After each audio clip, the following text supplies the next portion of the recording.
house. Correct. Thank you very much. Let's get from Sonia K.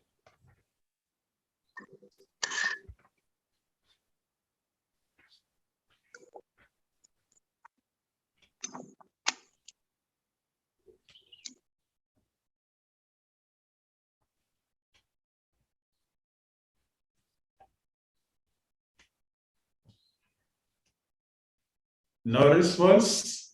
Let's go to Miriam P. Achen.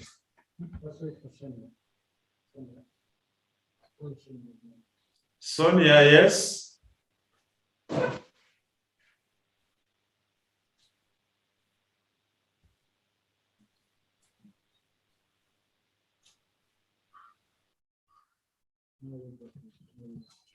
Let's go to Miriam P. Achen.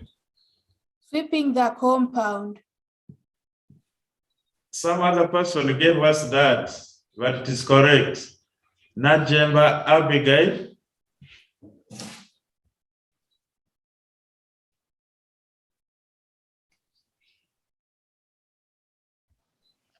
Slashing tall grass. Correct. Yes.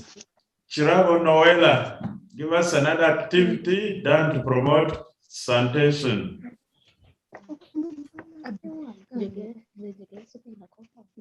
Emptying dustbins regularly. Correct.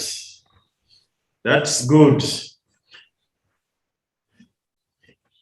Yeah.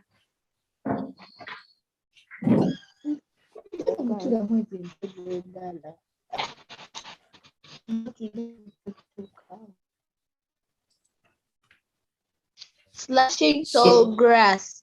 So in the interest of time, let us go through some of the activities we have here. Sweeping the compound, draining stagnant water around homes, slashing tall grass around homes, disposing feces and urine in the latrine, burning rubbish in the rubbish pit, scrubbing latrines, emptying dustbins regularly. You can see all your answers have been captured in that presentation. Now let's discuss the importance of proper sanitation. How is proper sanitation important to a given area? The floor is open for discussions. It prevents the outbreak of diarrhea or fecal diseases. Thank you very much. That's correct. Let's go to Rashida Ariana. It prevents the outbreak of malaria. Very good. Poor sanitation, proper sanitation prevents outbreak of malaria. I hope we all know how poor sanitation can lead to malaria. Anyone to give us a point on that? Hannah. Nakanjako, Hannah, Renata.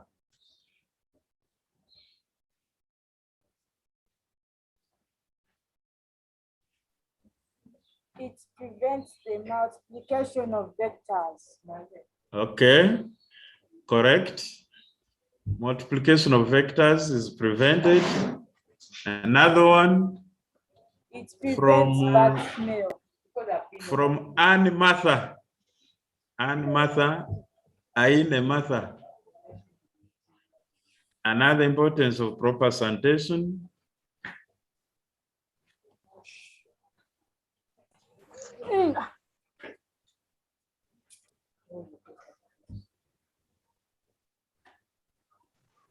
It prevents bad smell. Correct. So those are some of the importances of proper sanitation in an area. As you may see, it prevents the outbreak of diarrhea or fecal diseases. We know those diseases. It prevents the outbreak of malaria because when the compound is not kept clean, Stagnant water is all over the compound. It provides breeding places for mosquitoes, which eventually leads to outbreak of malaria. That's how malaria comes in, sanitation. It prevents the multiplication of vectors like the mosquitoes, houseflies, all of those. It also prevents bad smell. Now let's discuss dangers of poor sanitation in an area. Dangers of poor sanitation in an area. Dangers of poor sanitation in an area. May I have Amito Samantha to give us her contribution under dangers of poor sanitation. Amito Samantha. Poor sanitation leads to bad smell. Very good. Thank you for being attentive. Let's go to Akelo.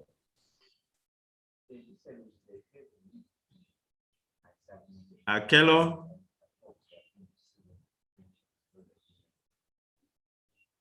Akelo Linet.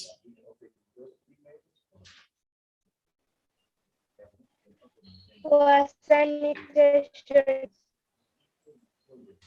leads to multiple. Leads to?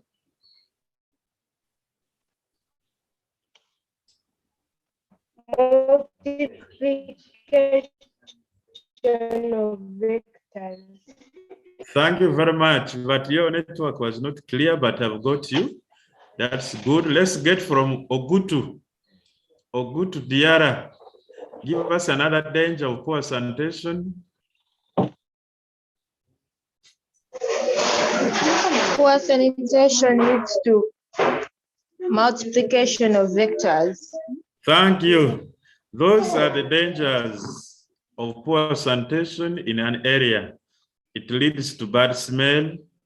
It leads to outbreak of diarrhea or fecal diseases. It leads to multiplication of vectors. It leads to outbreak of malaria. Now let's look at diseases that spread due to poor sanitation. I'm going to take you through these.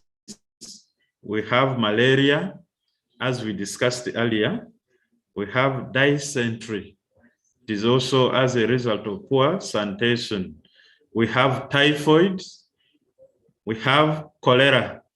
And then bilharziasis. The disease is bilharziasis. Of course, when latrines are not used properly, all the wastes are washed into water bodies, and then this eventually brings into bilharziasis as a disease for poor sanitation. Now let's go to our first activity in this first lesson. Question 1, give the meaning of sanitation. Michelle, can you give us the response if you were active in this lesson?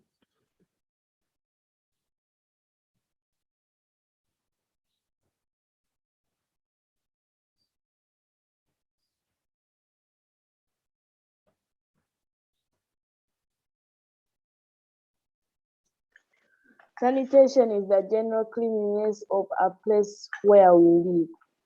Very good. I hope that's what you wrote down. Yes, in teacher. your, yes. So to all others, that is the response, is the general cleanness of the place we live in. Number 2, how can a primary 6 pupil promote sanitation? How can a primary 6 pupil promote sanitation? Vamwine Isabel. Vamwine Isabel.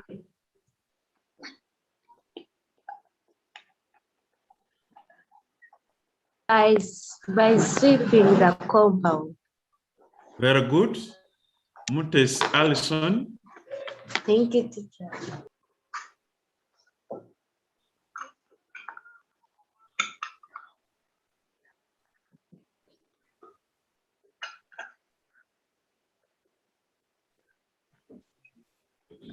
Scrubbing latrines. Very correct. Napeyok Liz.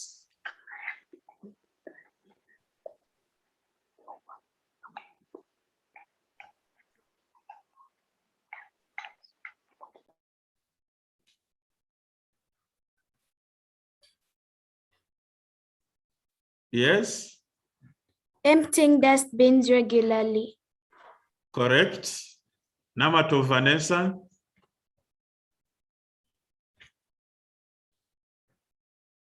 Any response from Namato Vanessa? Slashing tall grass. Very good. Let's go to number 3. Ruby, help us to read number 3. Ruby Nasali.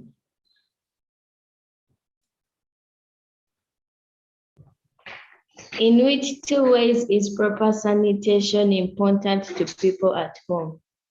Very good. You've read it very well. Let's get the responses for number 3 from Atamba. Atamba Rachel.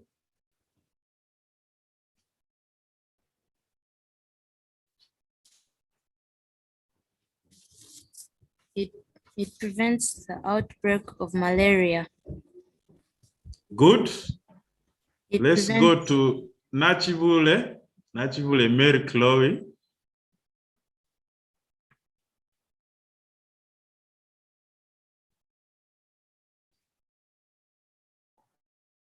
Nachivule.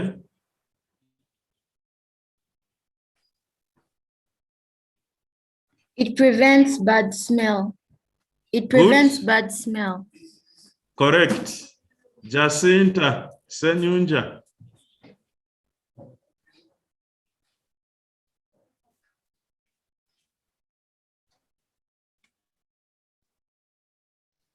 It prevents the multiplication of vectors.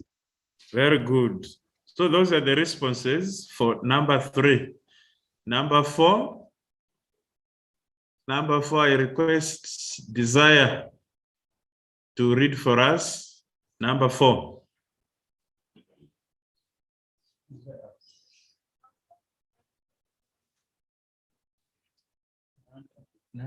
Yes.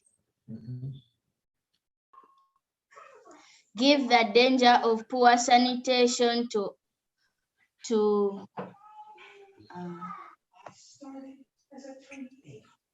pupils at school. Correct. Response from Deborah. Deborah.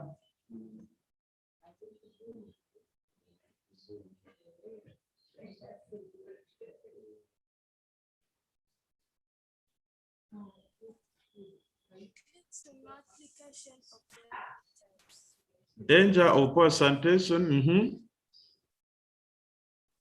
It leads to multiplication of vectors. Very good. Let's get from Akambur Janelle.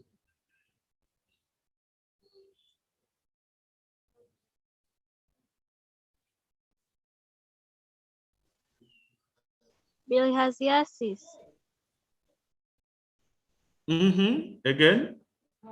Bilhaziasis.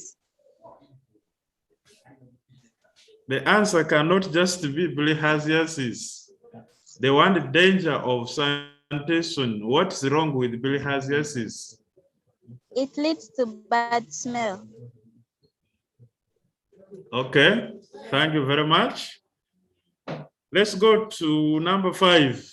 I'm going to read for you. Name the disease which is spread by freshwater snails to people. Agnes, somebody just Agnes.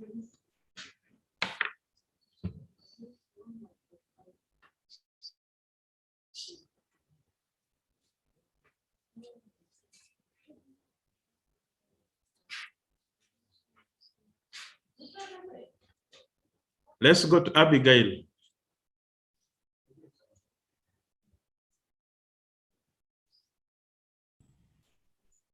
Bilhaziasis. Correct. Thank you very much. So that was our first lesson. Let's go to lesson 2. We are now going to discuss latrines as a component of sanitation. A latrine is a place where feces and urine are disposed. Feces and urine are disposed in a latrine. A latrine is made by digging a deep pit in the ground. Of course, this pit is the one that will store the feces and urine that will be disposed in it. Types of latrines. Let's get the types of latrines. Let's begin with Gloria. Gloria, give us one type of latrine you know.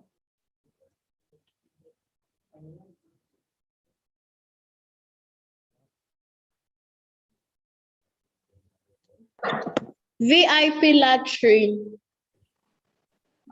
Gloria is saying VIP latrine. Thank you. But you've gone a bit ahead. Let's get from Evelyn. Evelyn, give us one type of latrine.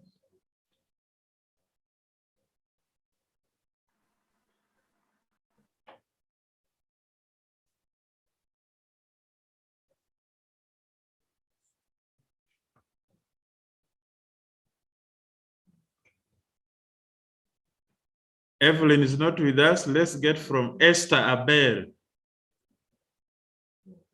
One type of latrine. Esther.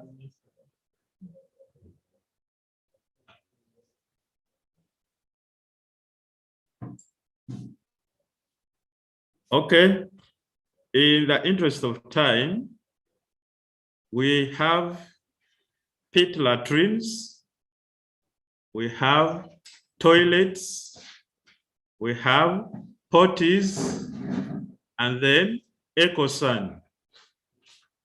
These are the types of latrines. We have pit latrines, toilets, and potties.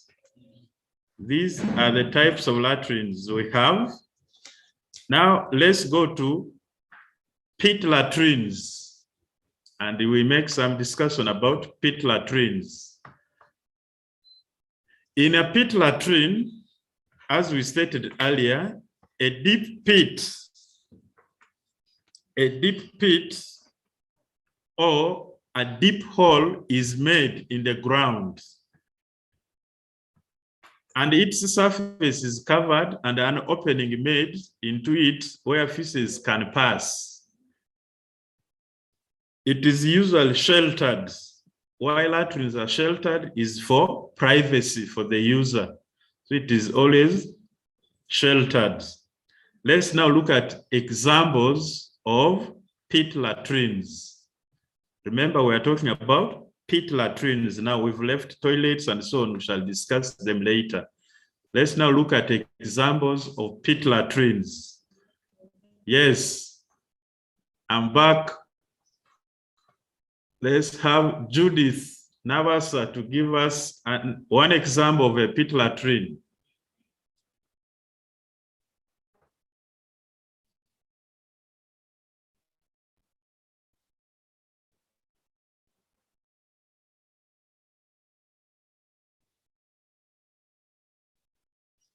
Yes.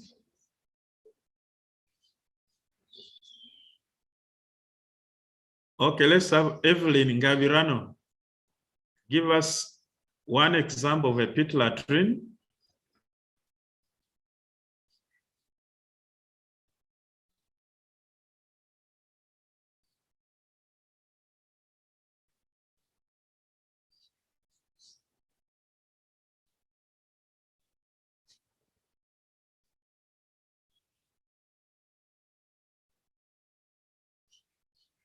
No response?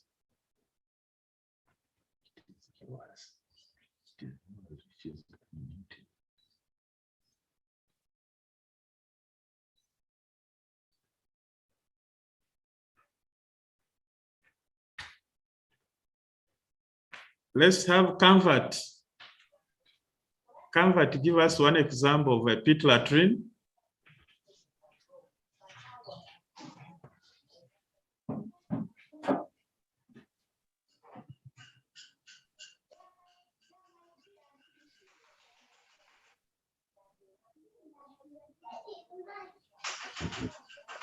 Ventilated into pit latrine.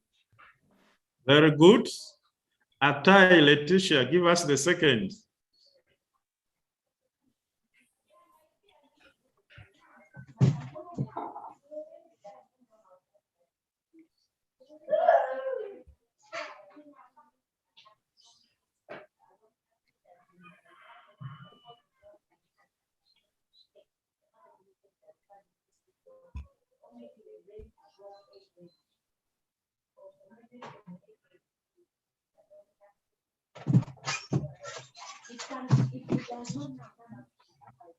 Atai is not ready. We get from Babia Caesar patients. Give us one example of a pit latrine.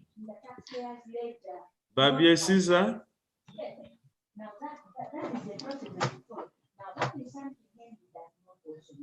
And the person you try to talk to is a person of process. Does not know all these things I'm trying to talk about. If they can right from the start, and finance Okay.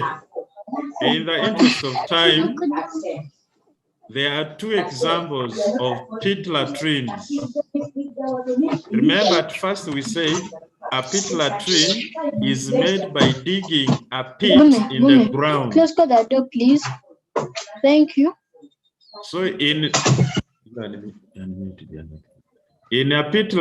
examples of pit latrines, we have the ordinary pit latrine. It is also called conventional pit latrine. I repeat, ordinary or conventional pit latrine.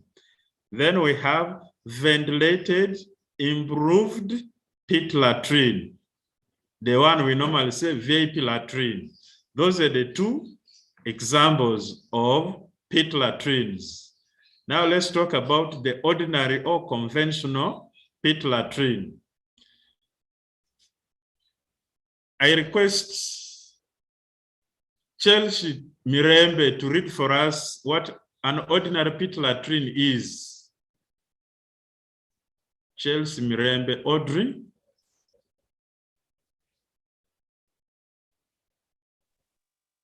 An ordinary pit latrine is a latrine which does not have a vent pipe and a screen on it. Very good. Thank you for being attentive. That is an ordinary pit latrine. It is the one which does not have a vent pipe and a screen on it. That's good. Let's look at the structure of this type of latrine. What you see on your screen, that is the structure of how an ordinary or conventional pit latrine looks like. It has no vent pipe and it does not also have the screen. That's how it is. I'm sure we have come across such latrines in the different communities where we are.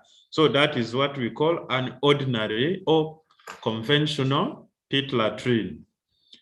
Let's look at the characteristics of this type of latrine. Katende, give us one characteristic of an ordinary pit latrine. It lacks a vent pipe. Very good. It lacks a vent pipe. Let's have Stacy Esther Atim.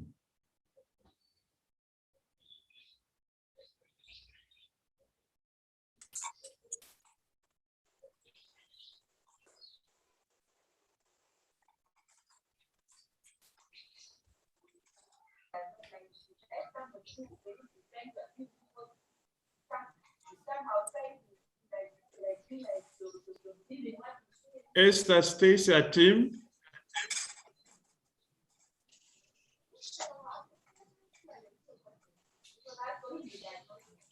Okay, let's get from Infinix Hot 8 Lite.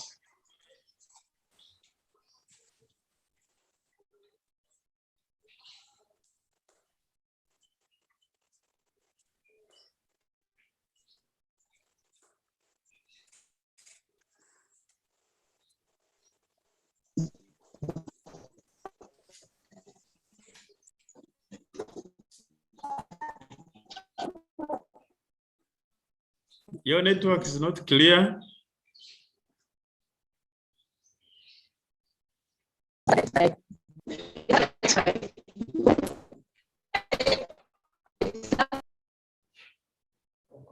Your network is not clear. We are sorry. We shall get back to you. Let's have from Martha. Only Martha.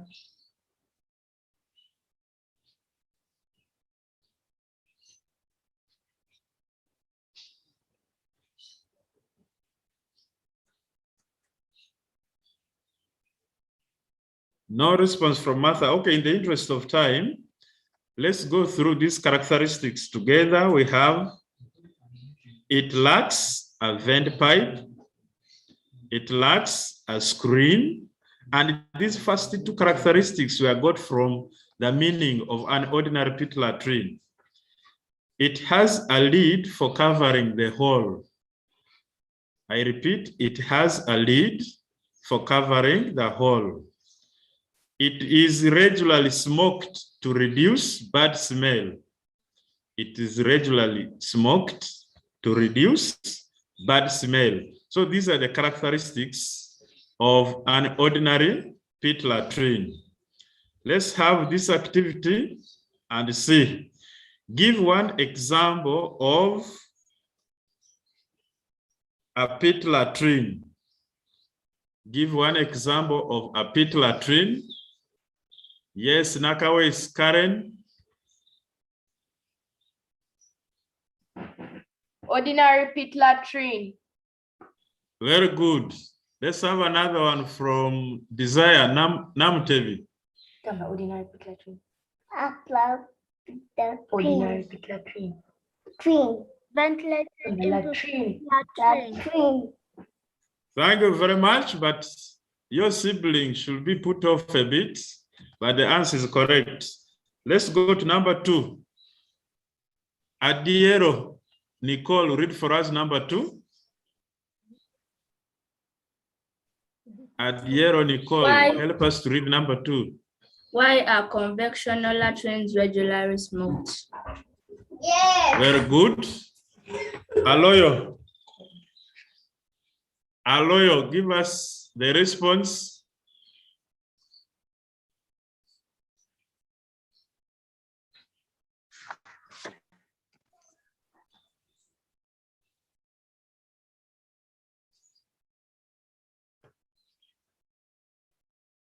No response from Aloyo. To Let's reduce go. bad smell. Correct, to reduce bad smell. In this number 2, this word should be conventional, not convection. Conventional latrines. Number 3, I request Queen Anne to read for us number 3.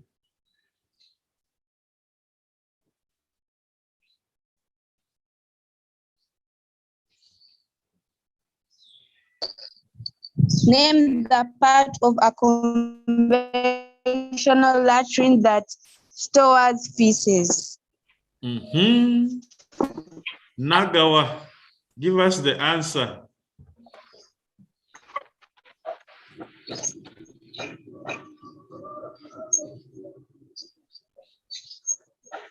Nagawa.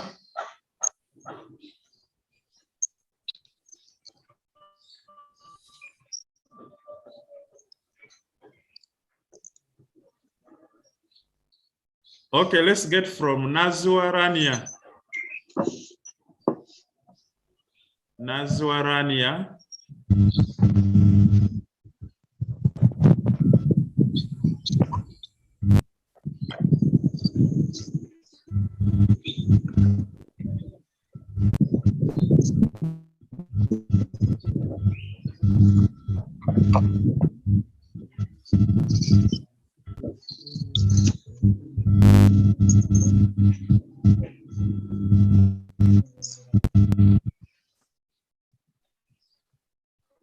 Okay, the part of a conventional latrine that stores feces is the pit.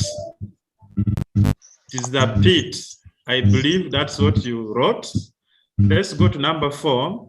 In which one way is a conventional latrine important to the people in our community? Okite Emily.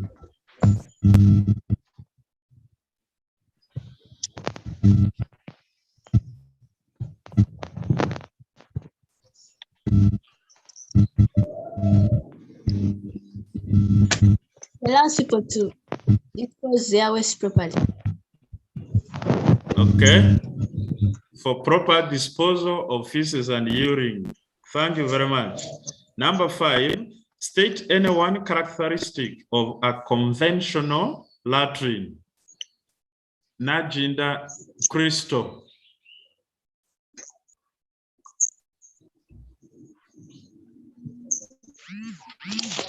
It lacks a screen. Correct. We have Rania, we did not get you. Nawaz, Rania, give us another characteristic of a conventional latrine. It lacks a screen. Good. Nachizos Karen. Nachizos Karen.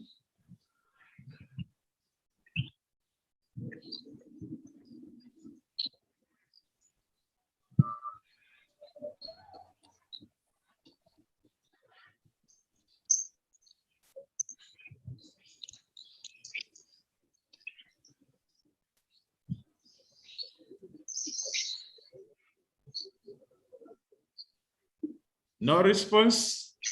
Okay, those are the characteristics. It lacks a vent pipe, it lacks a screen, it is irregularly smoked, it has a lid to cover the hole. Why is a hole of an ordinary pit latrine covered with a lid? That goes to Chisaka. Chisaka.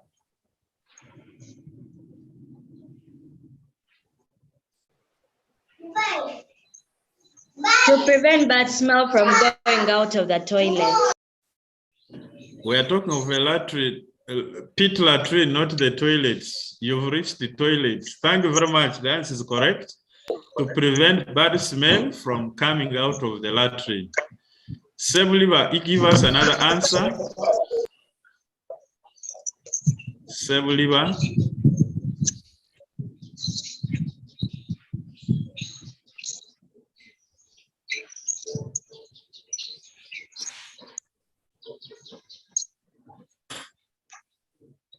Another answer could be to prevent flies from getting out of the latrine.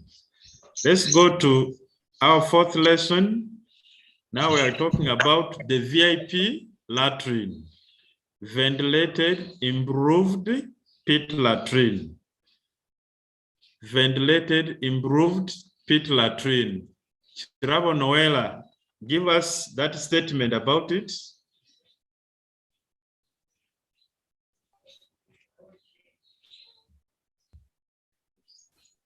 This is an improved pit latrine with a vent pipe screen on it. Very good. An improved pit latrine with a vent pipe and a screen on it. Why do we say that it is improved? Why do we say that it is improved? Namuli Bridget, why do we say VIP is improved?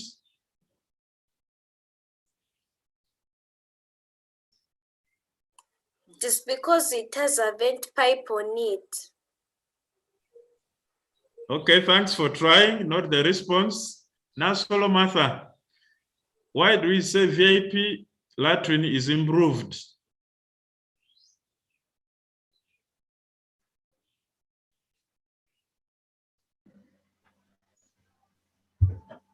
It's because, I think it's because it has a vent pipe and a screen on it. Thank you for trying. It is called an improved latrine because it does not smell just like an ordinary latrine. It has less smell compared to an ordinary latrine. And then why it is ventilated is because it has a vent pipe that lets out the bad smell. Let's look at the structure of this latrine. There we are on your screen.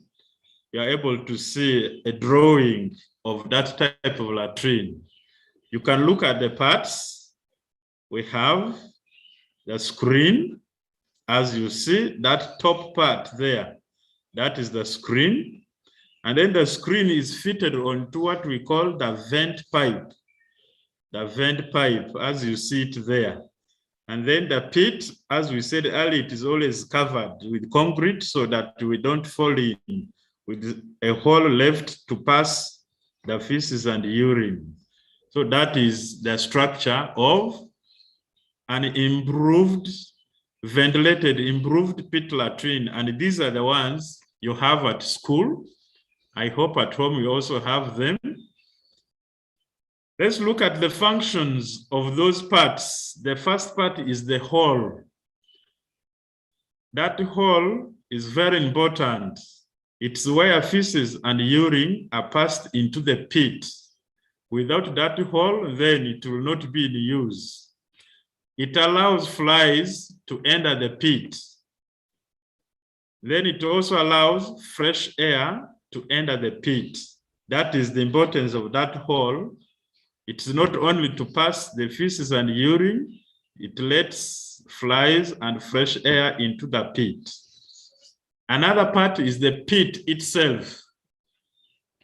This pit, we also talked about it in an ordinary pit latrine. Who can give us the function of this pit? Namtebi Angel.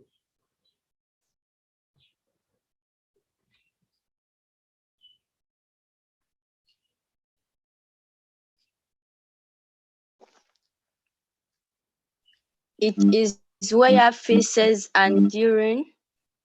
It stores feces and urine. Very good. It stores feces and urine. Let's go to the vent pipe. Wire, Karen.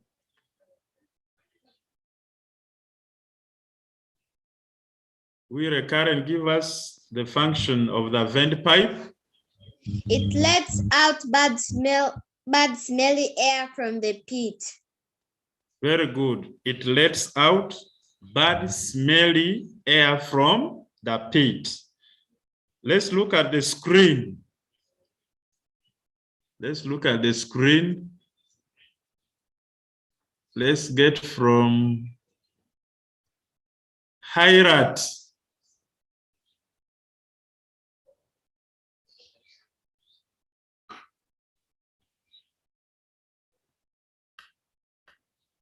Okay, let's get from Kalinachi.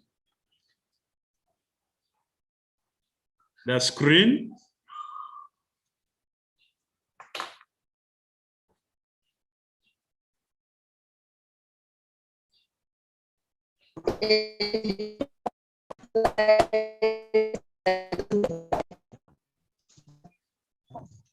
You are not clear.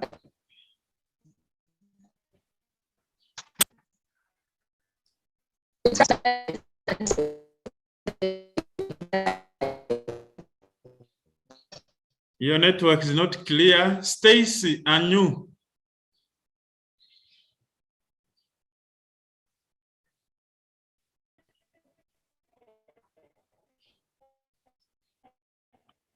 The screen helps to trap. To trap what?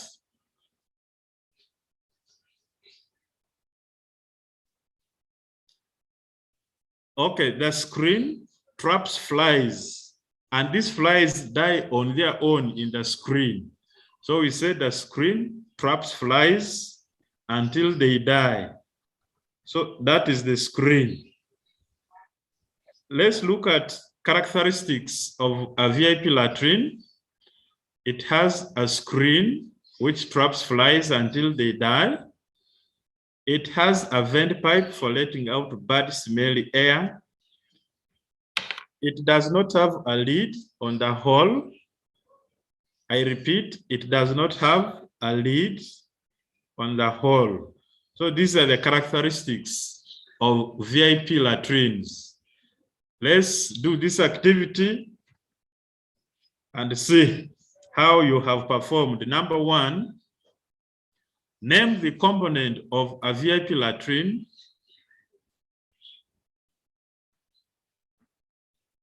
for allowing bad smelly air out of the pit.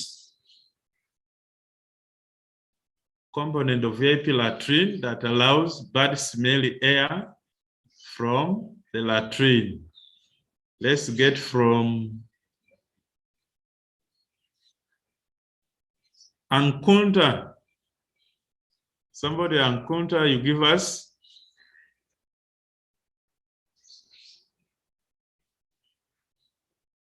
Ankunta is not on.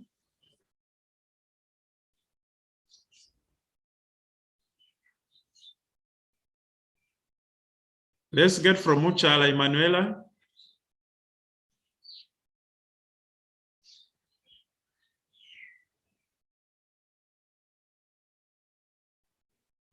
Okay, in the interest of time, the response to this is the vent pipe. Let's go to number 2. Why is the hole of a VIP latrine left open? Why is the hole of a VIP latrine left open?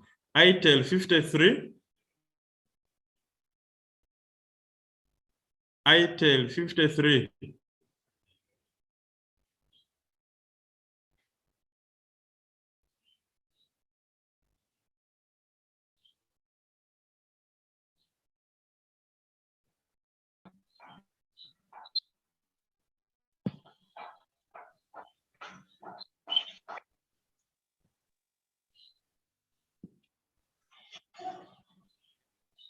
To allow houseflies into the latrine.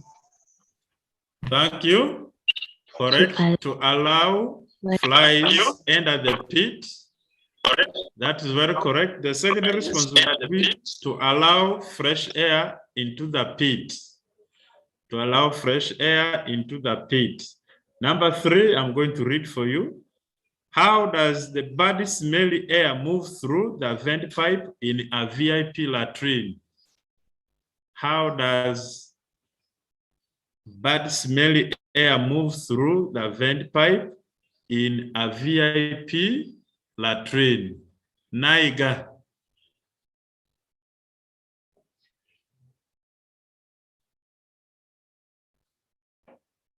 Okay, let's get from Akasima.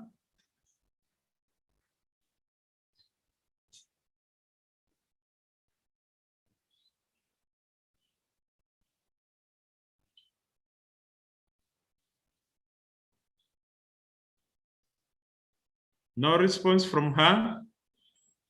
Let's get from Namgalu.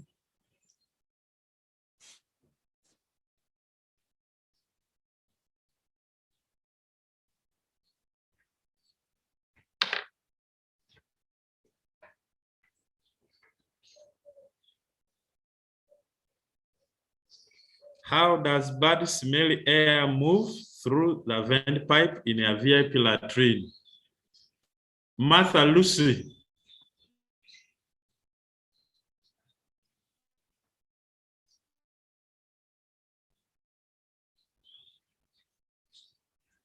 Oase.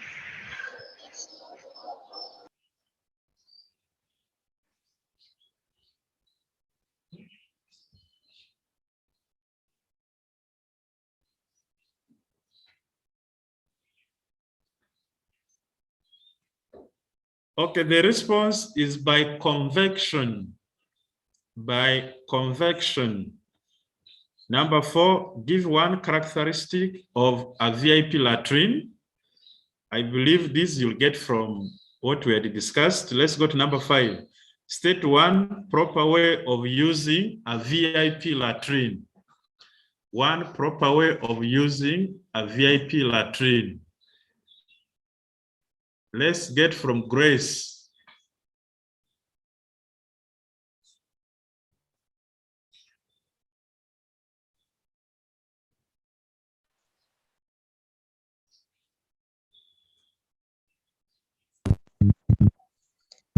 by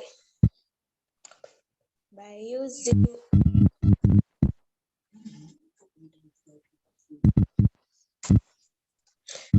IP latrine has a screen for trapping flies until they die. Okay. Not correct. Let's get from Mirembe. Mirembe.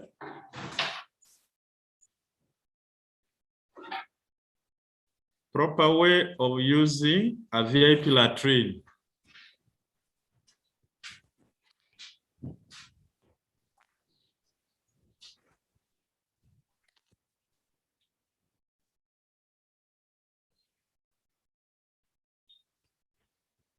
Okay, number one will be replacing the broken vent pipe, scrubbing it regularly, slashing tall grass around it, and so on. Let's go to our last lesson, that is toilets. These are the things now we have in our houses. We're going to take short time, 5 minutes, to discuss it. A toilet is a large bowel for defecating or urinating. Groups of toilets, we have waterborne toilets. You can also call them water closets. They use water. And then we have dry toilets. We have dry toilets. Under dry toilets, we have the EcoSan, which many of you know. Now let's see waterborne toilets. A waterborne toilet is a toilet which uses water to carry away feces and urine. These are the ones we have in houses. I believe you also have where you are. So it uses water to carry away the feces and urine. Someone can ask, how is water useful or important in a waterborne toilet? Water is needed to flush feces and urine away from the bowel into the septic tank, meaning that without water, this toilet cannot function. Without water, it will not function because water is used to wash away or to flush the feces and urine into the septic tank. Components of a waterborne toilet. Let's look at the components. We have the toilet bowel. We have the water tank, which is also called a cistern, or some people say cistern, that is the water tank. We have the handle. It comes in different forms. Some people have the handle, others have a button that you just press, but they perform the same function. We have the seat where we sit and perform the activity. We have pipes. Now let's see the structure of a waterborne toilet. The structure, this is where we're going to delay a bit because we want to see and understand these parts properly. That is the structure of a waterborne toilet. Before we move ahead, there is part Y and X labeled on the diagram. Who is naming for us part Y? Samantha 2. Somebody is Samantha 2. Name for us part Y.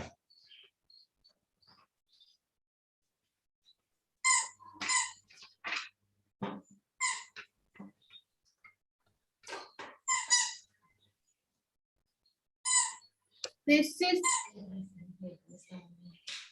correct. It is correct. Thank you. Atai Letitia, name for us part X.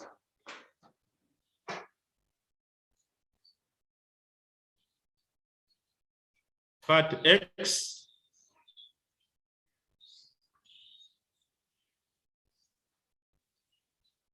Atai is not with us. Let's get from Kamsime. Part X.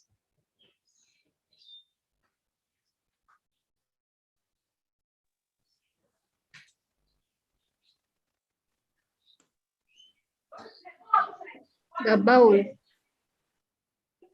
The bowel, correct.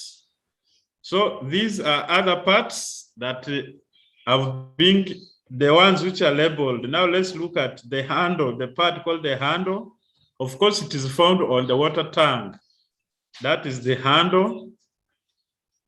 Let's see the toilet, the bowel cover.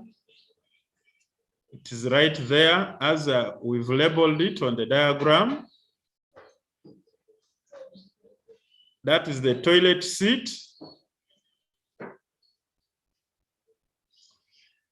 We have two pipes. One is there, the water pipe. And then this other bigger pipe. It is called the waste pipe. The waste pipe. Now let's look at the functions of some of the parts. The bowel. The bowel, natural praise. Give us the function of the bowel.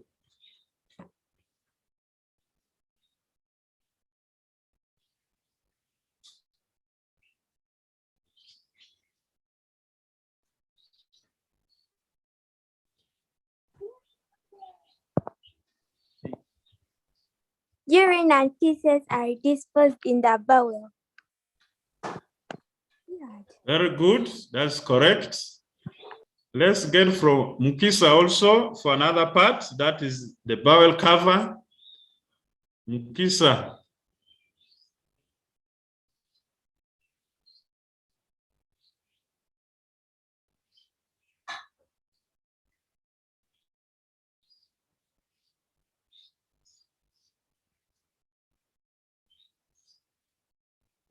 The bowel cover covers the bowel when the toilet is not in use.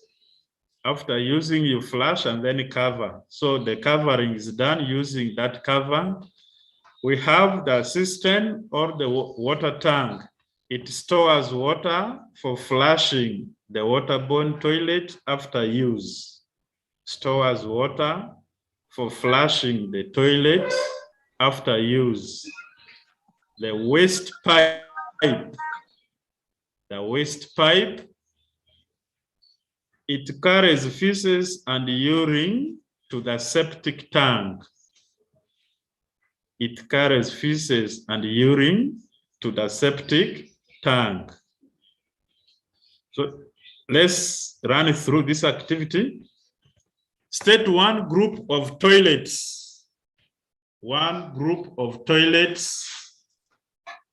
One group of toilets. Sonia K.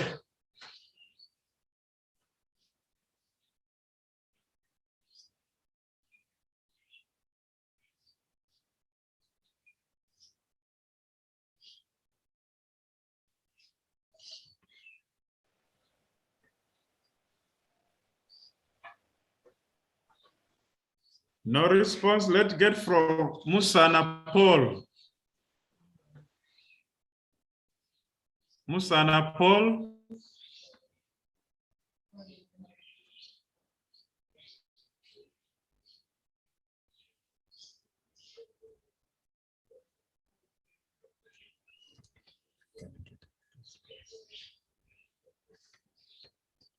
The groups of toilets we have, the waterborne toilets that we said it is also called the water closet, and then the dry toilets. Number two, which component of a waterborne toilet is used for disposing in feces and urine? Which component of a waterborne toilet is used for disposing in feces and urine? Evelyn Gavirano.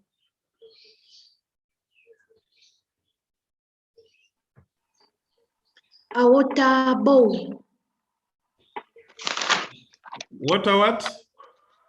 A toilet bowl. Okay, correct.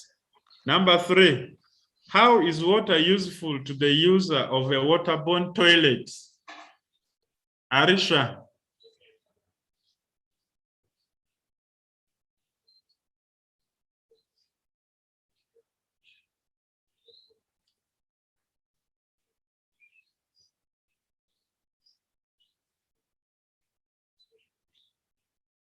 Arisha is not on. Arisha.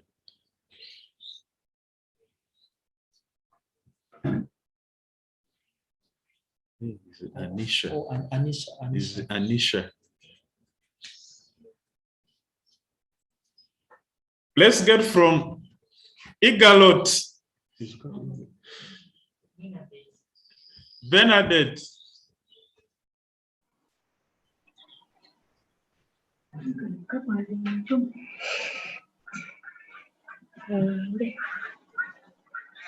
It carries away the feces and urine to the septic tank.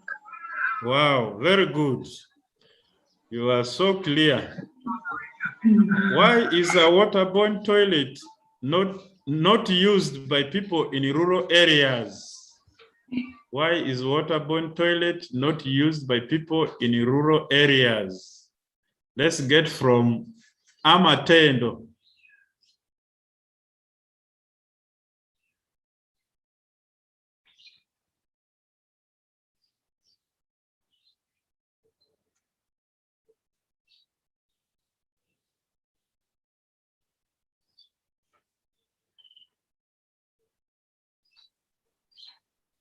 A waterborne toilet needs water to function. And so,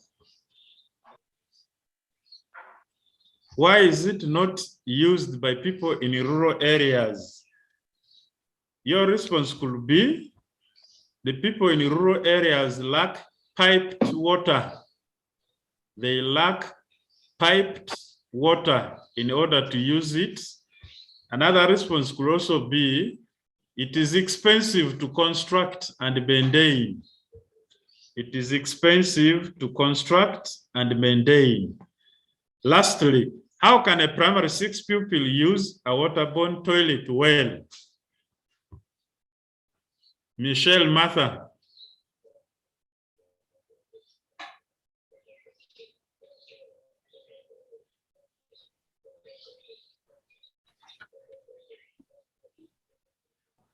By flushing it after use.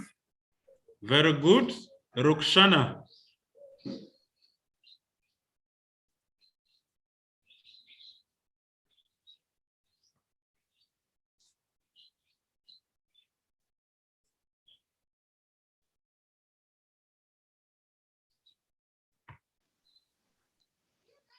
I beg your pardon on the question.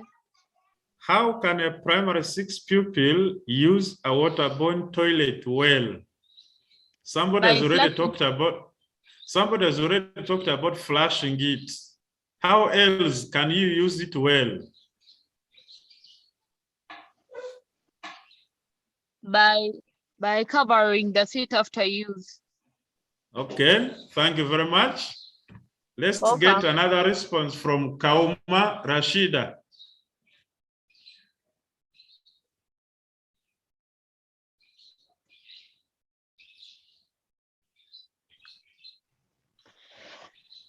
By disposing the feces inside it, not around it. Correct. By proper disposal of feces. In the bowel, not on top of it. That is correct. Also using soft toilet paper to clean ourselves, because if you use hard ones, it leads to the blockage of the pipe. I want to thank you very much for attending this lesson. You can now connect to the next. I'm a high. Teacher. Thank you, teacher, for your service. Have a blessed day. Bye. Bye, teacher. Bye, teacher.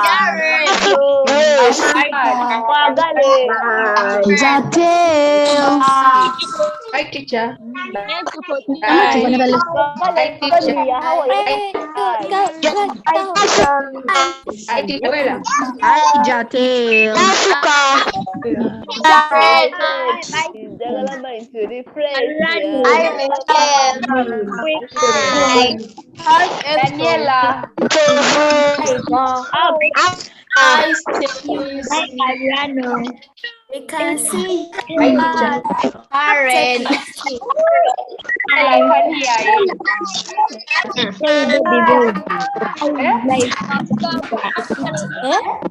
Karen. What? Karen. Karen. What? Hi. Karen. Karen. Hi, Maka. Karen. You are making noise. I'm making noise.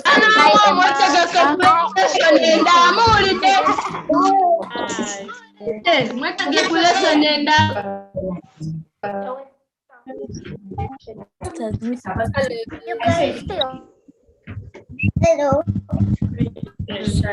Yeah. Yes.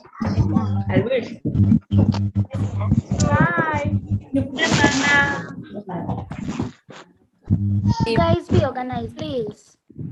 Be organized, please. Karen. Karen. What? Sorry, I'm here. You don't know me as Karen.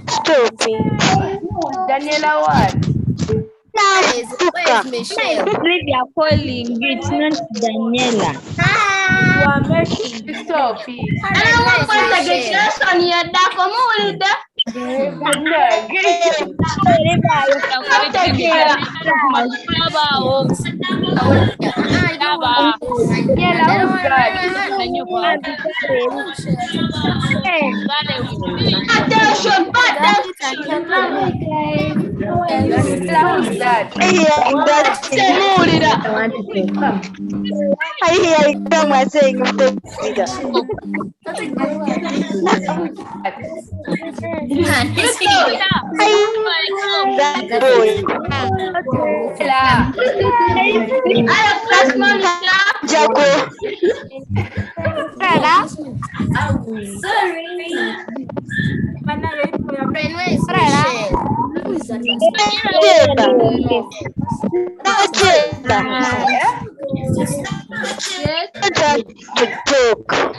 Hi, Jatel. Karen. Karen. Where's Michelle?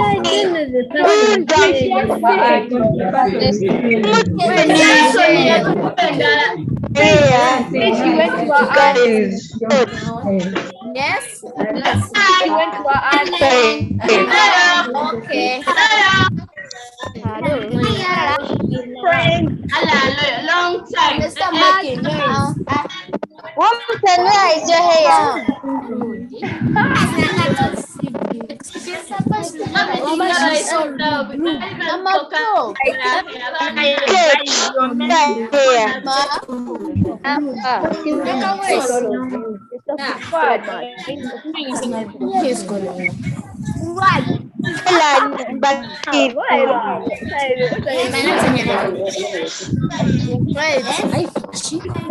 We are done. Now we are conversing. Make it The microphone in the Vietnam. Papa. Najemba, stop moving the camera. Sit down, Najemba. Give me some soda. Today is my birthday, so what? I'm just saying. happy birthday, man. Happy birthday, Najemba. Hi everyone, how are you? Happy birthday. Hi, teacher. Helen. Everyone, today is Nafuka's birthday. The promise face.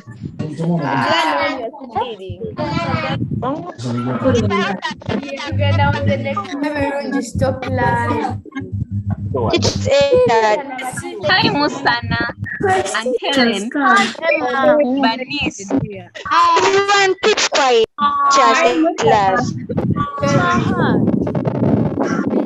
Lesson 2. In class. Sinafuka keep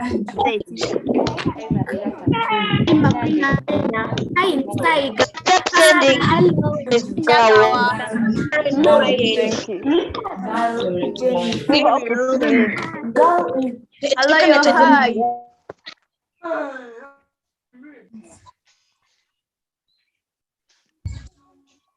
Wow is going to teach English.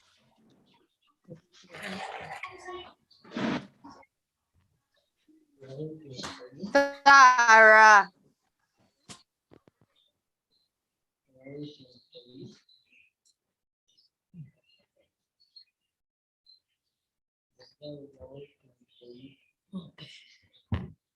Good morning, Primary 6.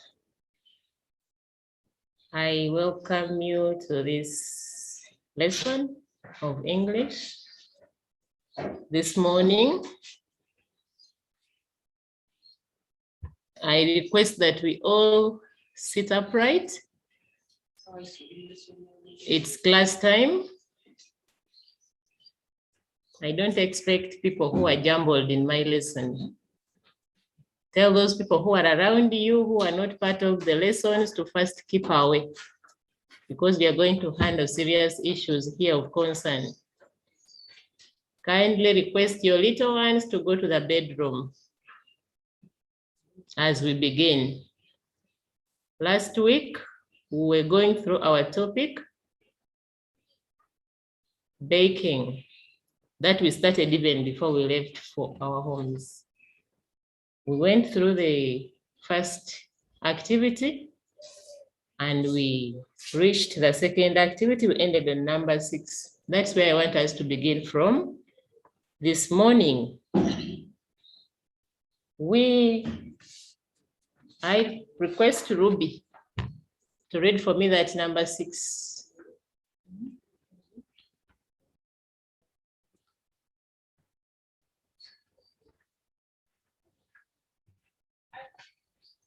I request Ruby to read for me number 6 for activity 2, where we ended.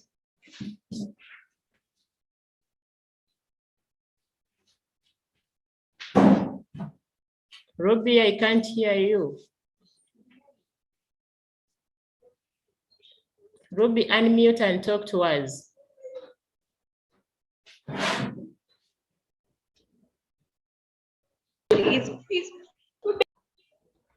Ruby, unmute.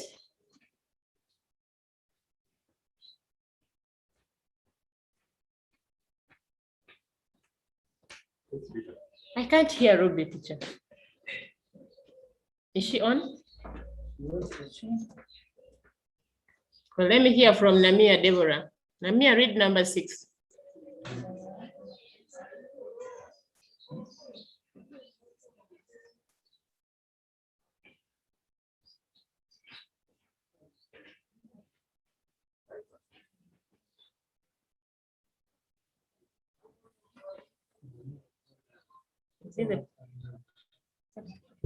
Namia, unmute and talk to us. Give the plural form of these words. Bakers. Thank you. That word we have there, bakers, it has an apostrophe, not so? Namia, does it have an apostrophe?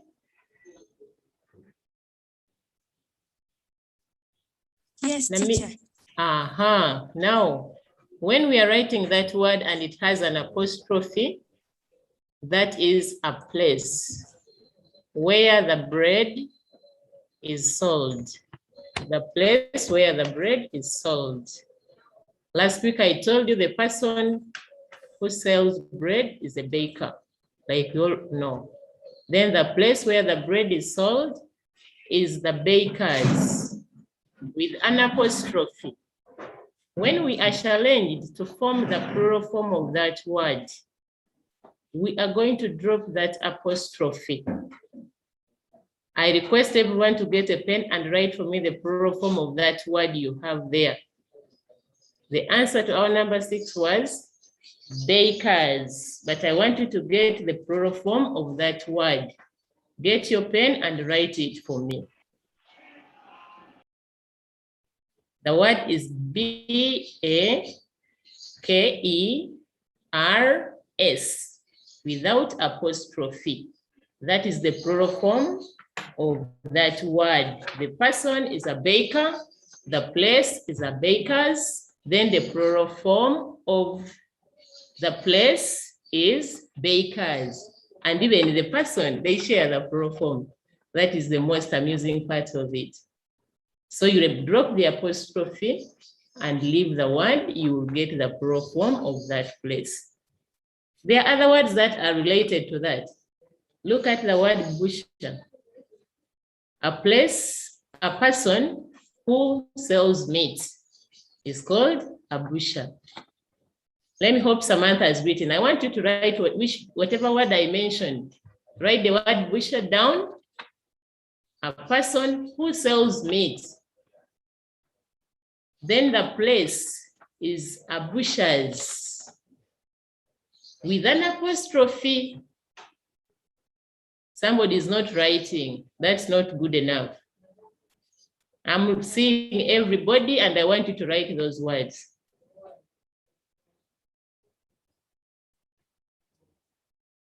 The person who sells meat is a butcher. B-U-T-C-H-E-R.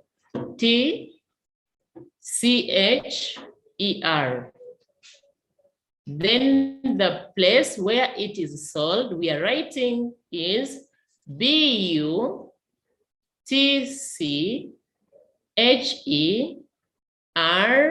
apostrophe S. Now, I kindly request a P of Violet Rita, a P of Viola, to give us the plural form of the place where meat is sold, as we relate to the one we had already discussed.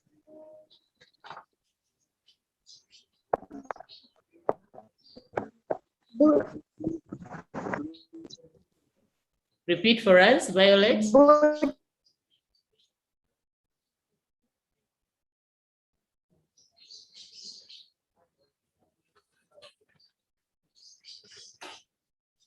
You're not clear? Viola, you're not clear?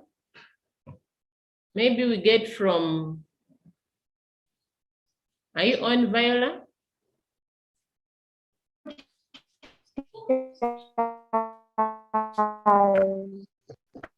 Spell the word. Without. Your network is disturbing. Let's get from Kavanda Melissa. Kavanda Melissa, I want you to spell for me the plural form of the place where meat is sold. Unmute, please.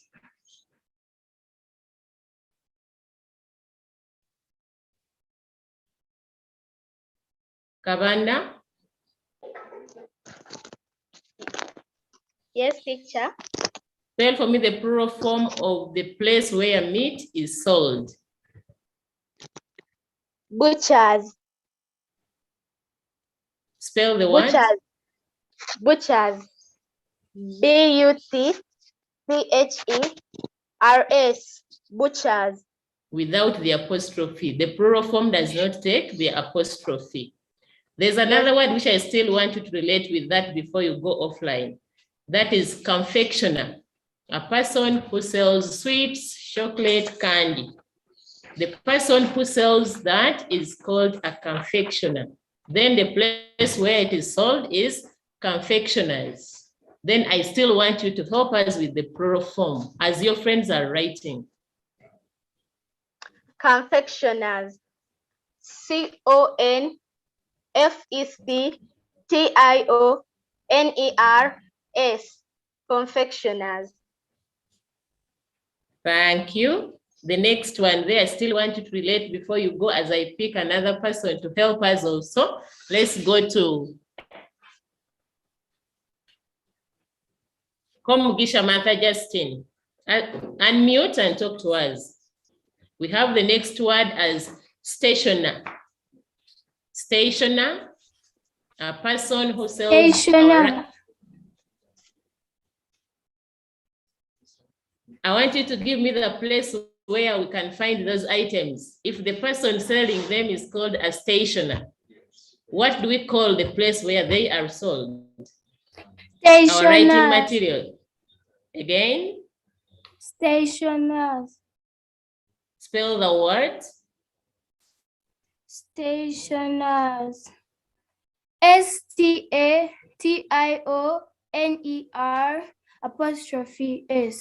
Stationers. Very good. That is the place. Then I want you also to give us the plural form of the place where the books, the pens, the envelopes are sold. The plural form. Benabet, Iglot. Let Iglot give us the response there.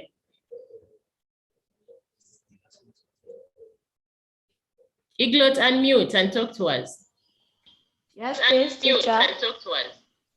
I said a place where we find our writing materials, the books, the pens, the envelopes, is called a stationers. I want you to form the plural form of that word if you've been following what we've been discussing.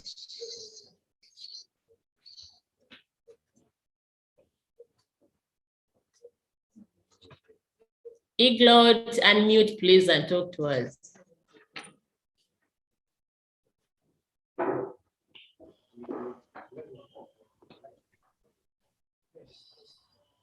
As if Iglot is absent. Let's get from Jojo Joan.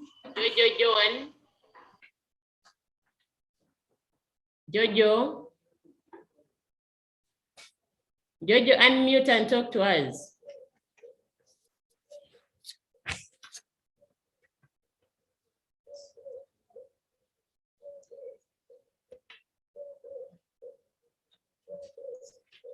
Jojo, unmute and talk to me, please.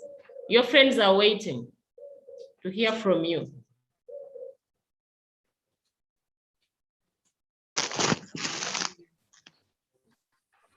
Stationers. Spell the word. Stationers. S-T-A-T-I-O-N-E-R-S.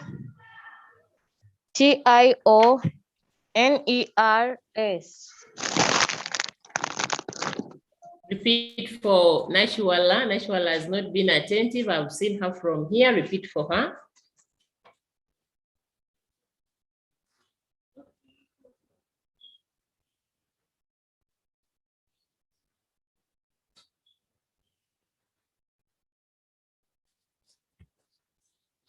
As if Jojo is not there. Jojo is gone. Stationers. S-T-A-T-I-O-N-E-R-S. Stationers. Yes, you realize that these words, when we are writing the place in singular form, they carry the apostrophe. But when we are turning them to their plural form, we drop the apostrophes. They are not there. So that one is a major point of emphasis. If you come across such numbers, they should not challenge you. So we're going to the next number where they said, give the plural form of these words. And the first one was bakers. Our answer, the first one was bakers, and our answer is bakers without apostrophe. Number 7, we have loaf of bread. Loaf of bread, when we are forming the plural form of this word, we are going to use the first word. The first word, which is loaf, and we shall change that F into V, and then we add ES. And the spelling of loaves will be L-O-A-V-E-S, and our plural form will be loaves of bread. We have number 8 as pinch of salt. We discussed this vocabulary under baking, that when you want to make a tasty snack, you need to add either a pinch of salt or a pinch of sugar, depending on your taste or depending on what you want to come up with. So this word as well will form its plural form using the first word. And the first word there is pinch of salt. So to the word pinch, since it has that hissing sound, shh. Remember, we discussed that before you went home, that all those words that have hissing sounds like shh, take ES to form their plural. So this falls in that same category. So for number 8, we shall have pinches of salt. Before I can go very far, I want a number ratio. A number ratio. A number ratio to spell for me that plural of that word, pinch, such that we can have the plural form as pinches of salt. Pinches, P-I-N-C-H-E-S, pinches. Pinch of salt. Next time when you find pinch of sugar, still you will do the same. Just add ES and you have pinches of sugar. Pinches. Add 2 pinches of sugar to your mixture. Add 2 pinches of salt to your mixture. That takes us to the next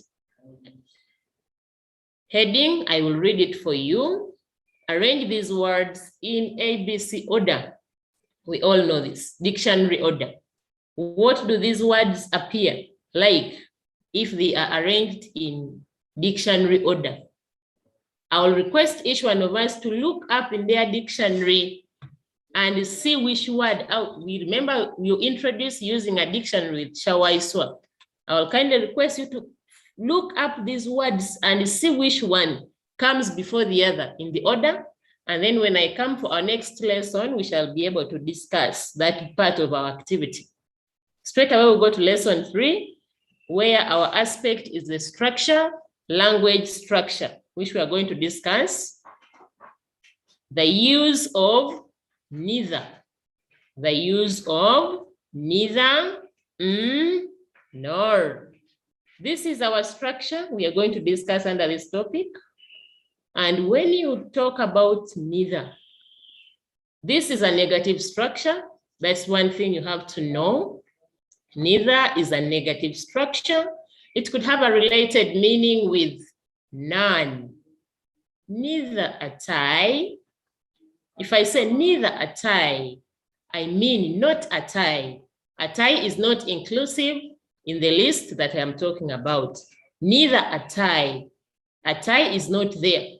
So this neither is a negative structure. It carries meaning, related meaning to not. So when you're given a sentence and it has not, when you're dealing with neither, that is one thing you're looking out for. That should not appear in your sentence. Why? They are both negative words. They are both negative words. So when you look at our examples there, the first example reads,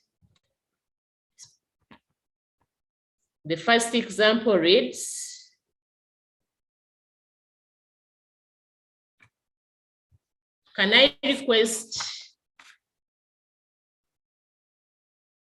Matilda Nate to unmute and read for us the first example?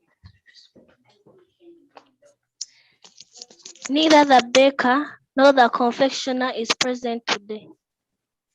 Say it again. Neither the baker nor the confectioner is present today.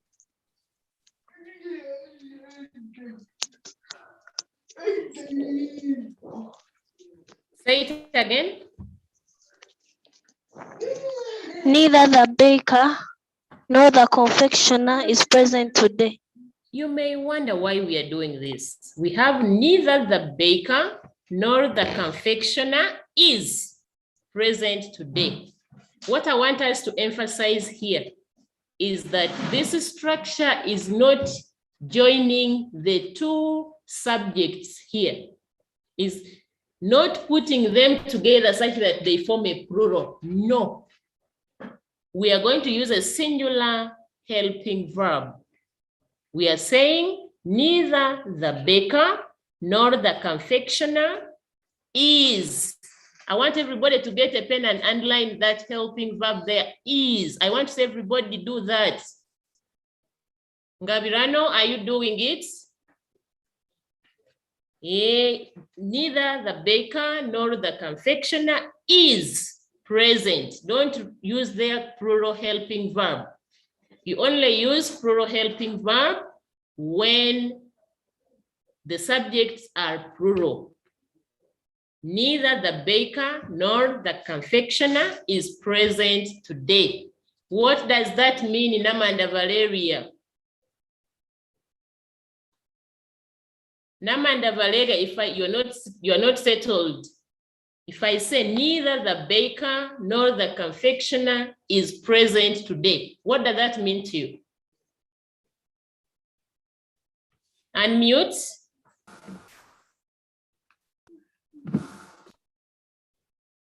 If I tell you, Namanda, neither the baker nor the confectioner is present today, what does that mean to you?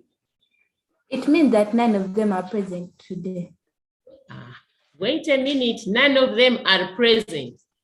No, it means that none of them is present today. Exactly, that's what I wanted to emphasize. You cannot say none of them are. It is better you say none of them is present today. Singular helping verb.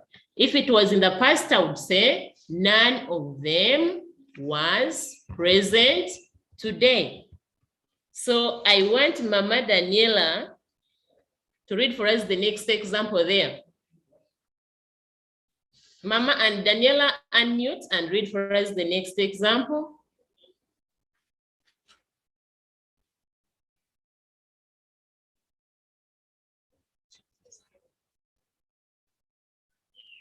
Macrina,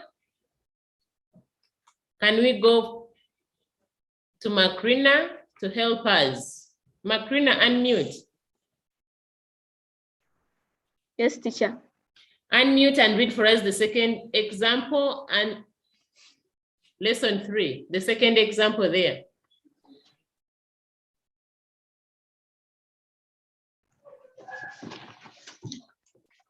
Yes, teacher. Macrina, you're not settled. What's the problem? I told you at the beginning. Go on. Neither Jane nor Diana bakes tasty cakes. The name there is Dina. Neither Jane nor Dina bakes tasty cakes. Thank you very much. Neither Jane nor Dina bakes tasty cakes. Now, somebody may wonder why I'm using bakes.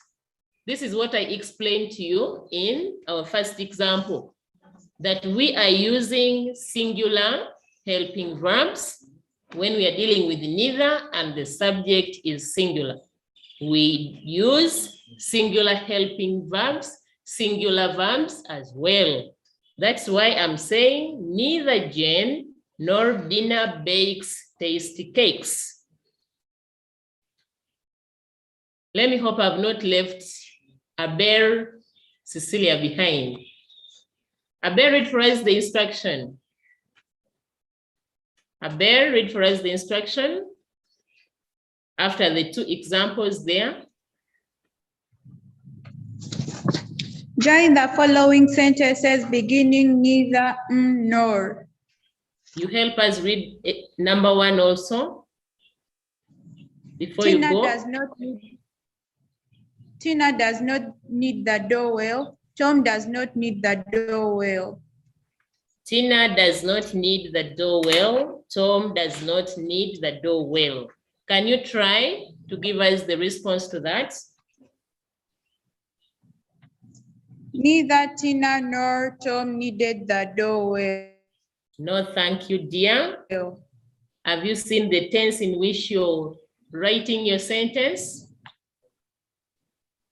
I still want to talk to a bear. Yes, Your answer is not right. We say Tina does not need. That is present. But for you are saying needed. That is already past. I see Anisha. Anisha Pretty Mukisa. Unmute.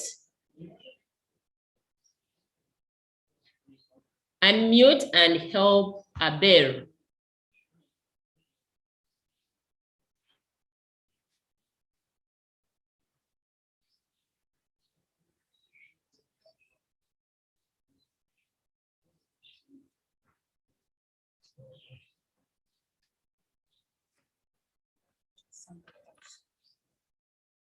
Pretty, unmute.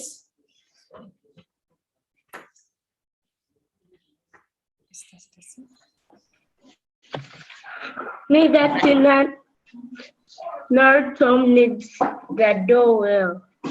Say it again. For your friends are writing. Say it again. Neither Tina nor Tom needs the door well. Neither Tina nor Tom needs the door well. Neither Tina nor Tom needs the door well. We have dropped that note because they have related meaning with our structure.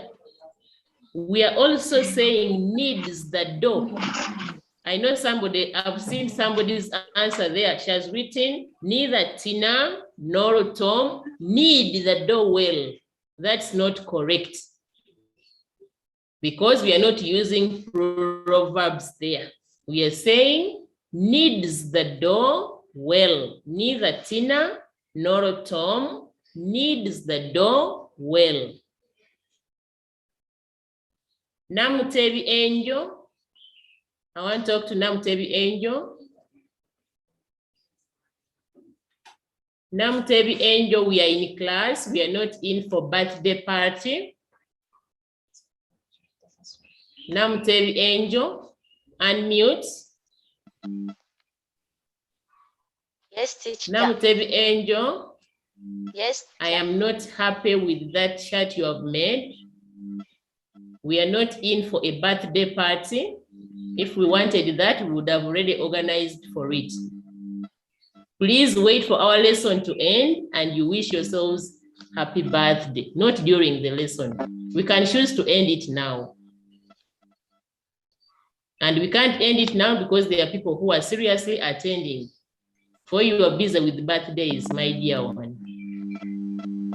I'm not happy about that. And I expected you to say we are sorry. I'm still waiting for that word from Namutebi Angel. Or else we close and you go for your birthday parties.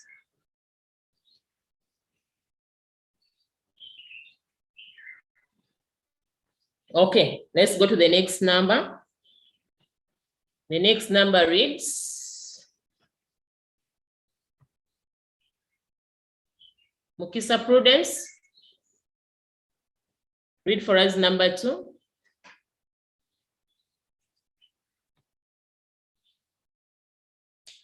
Mukisa Prudence. Unmute and read number 2. Hurry up. Okay. The baker did not follow the recipe. The confectioner did not follow the recipe. Now, thank you. If you have your pencil, underline not in that sentence because it's the first thing we are removing. We underline not, remove it. Then we shall remain with the baker did follow. We don't want that. We are going to use did to affect follow and change it to the right tense. And we say the baker, neither the baker nor the confectioner followed the recipe. Neither the baker nor the confectioner followed the recipe. We are maintaining our tense because this is past tense. Neither the baker nor the confectioner followed the recipe. Number 3.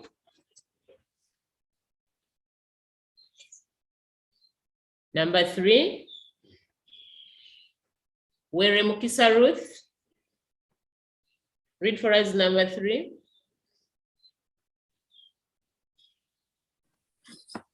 Tinet will not go to the bakery. Daisy will not go to the bakery. What are you going to do first, Were, for that number? I'm going first remove not. Exactly.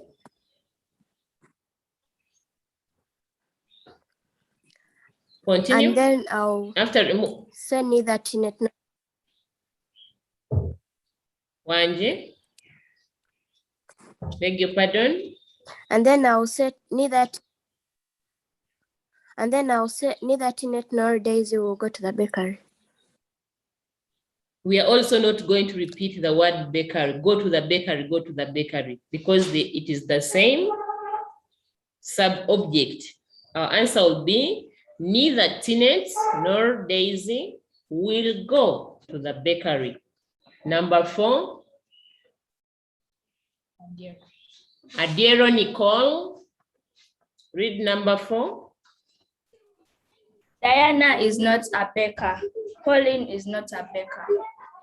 Diana is not a baker. Pauline is not a baker. What will you begin with, Adiero? As you're introducing the Diana. structure, neither.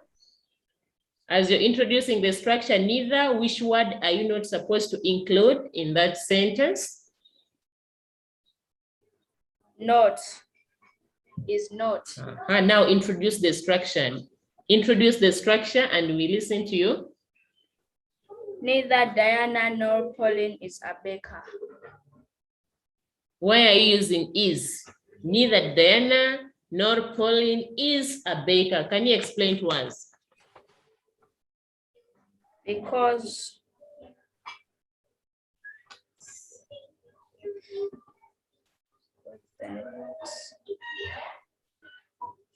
you don't have the reason, any hand up for someone who can explain why we are using is for the structure need.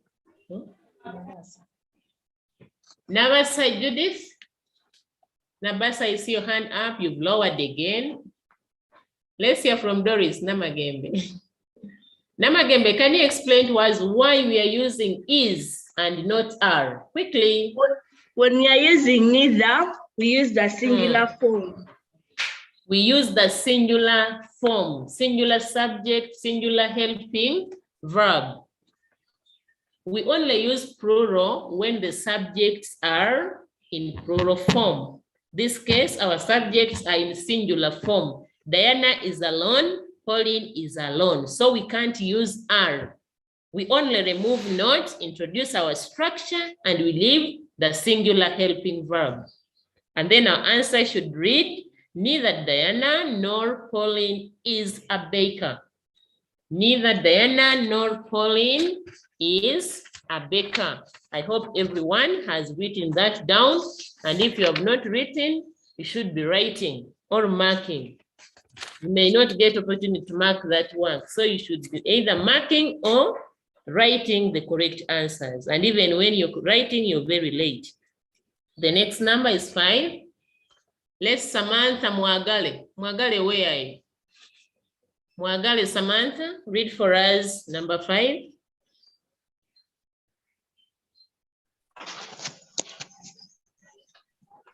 Mommy was not slicing the bread. Daddy was not slicing the bread. Thank you. Mommy was not slicing the bread. Daddy was not slicing the bread. We want to use that structure, neither, to join those two sentences. Mwagale, don't first go. What are you going to remove in that sentence? Not. Good. After removing not, you introduce the structure quickly. Neither mommy nor daddy was slicing the bread. Say it again for me. Neither mommy nor daddy was slicing the bread. Why don't I use were? Because there are two. Because mommy and daddy are not the same person. They are not the same person, and we are not putting together such that we make plural. Okay? We are not putting them together. We are only saying none of them is doing that activity. Okay? None of them is doing the activity that we have mentioned. So we say neither mommy nor daddy was slicing the bread. Neither mommy nor daddy was slicing the bread. So from there, that was our activity 3. We are going to the next activity, which is activity 4. We are still looking at an aspect structure, and we are still dealing with the same structure, only that we are changing its position. It was at the beginning of our sentences. Now it wants to move and to the middle of the sentence or within the sentence. It may not necessarily be the middle, but it's going to move within the sentence. We are not going to have it at the beginning, like we've discussed it before. Now, when we are transferring this structure to within the sentence, there are some things that we have to consider. One, at the beginning, we were talking about our subjects. We were talking about the subjects. Now, when we transfer this structure within the sentence, we are not going to talk about the subject now. We are not going to put together the subjects using this structure. We are going to put our verbs. If we are not putting the verbs, then we are going to put the objects. We are either putting the objects together or the verbs together. It could be a helping verb or a main verb. When you look at our example 1, it says, Tom bakes neither cakes nor cookies. Tom bakes neither cakes nor cookies. What I want us to note here is, if you have similar verbs, then the structure comes after those verbs. For instance, if I say, Mommy does not eat cakes every day. Mommy does not eat cakes every day. Daddy does not eat cakes every day. Here I have daddy does not eat cakes every day. Daddy does not eat cookies every day. I have this one person I'm talking about, daddy. I have this one verb, eat, does not eat cakes, does not eat cookies. In this case, what is different here are the objects. Are the objects where I have cakes, I have cookies. So that is where I'm going to position my structure. I will position my neither before cakes and then nor before cookies. And then my response there would be, Daddy eats neither cakes nor cookies. Daddy eats neither. What I am trying to merge are the objects at the end because the action is eat. Daddy does not eat. Daddy does not eat. So we shall first have the eat and eat this side, then we introduce our structure, neither in the middle there, then we can have the objects follow. That is why you see this: Tom bakes neither cakes nor cookies. When I look at my exercise there, it reads, join the following sentences. Join the following sentences using neither. Join the following sentences using neither. Join the following sentences using neither, and the number one there is Naloga did not bake cookies. There's a simple correction there. Let's make that correction, everyone. Get your pen. Naloga did not bake cakes. After that word bake, put there cakes. Naloga did not bake cakes. Naloga did not bake the cookies. Naloga did not bake cakes. Naloga did not bake the cookies. We want to introduce neither within the sentence. We want to introduce our structure neither within the sentence. On your screen, there is something that I want you to read for me. Amito, Samantha, read for me what is on your screen.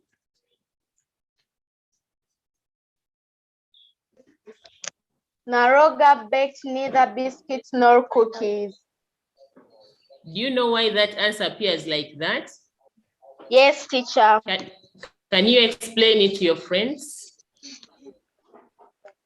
The answer appears like that because Naroga did not bake, and she also didn't bake. Now, So thank you very much, Sam. You're welcome, teacher.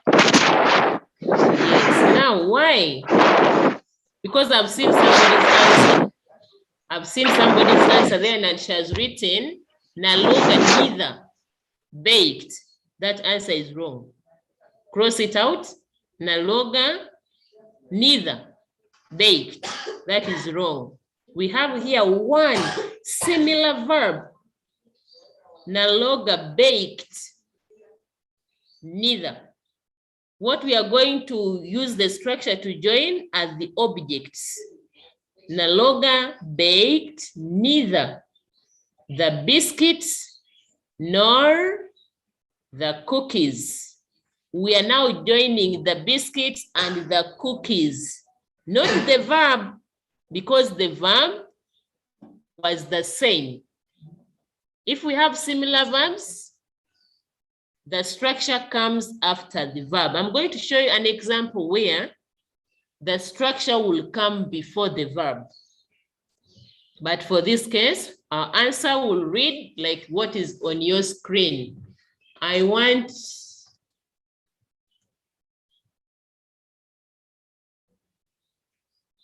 Namatarania Florence, read for us what Amito read, such that we can all capture it clearly. Naloga baked neither the biscuits nor the cookies. Naloga baked neither the biscuits nor the cookies. I'm going to read number 2, or you can read it for me before you go. She has already gone. Katiti, read for me number 2. Unmute Katiti and read number 2.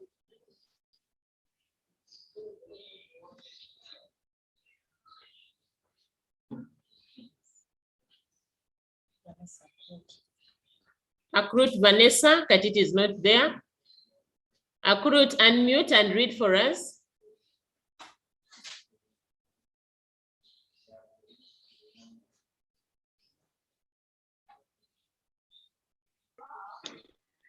Naloga baked neither the biscuits nor the cookies. Now you're far away from where we are because I said read number 2. Are you really in class? Or your network is not clear? Not clear. Read number 2. Read number 2. Read number 2.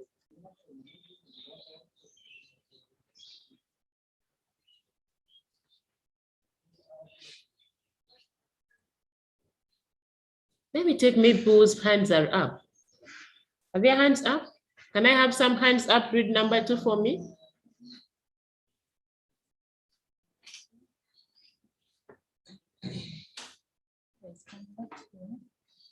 Let me take Comfort. Comfort Mongo, Comfort Mulungi. Which Comfort is that? Has only one name.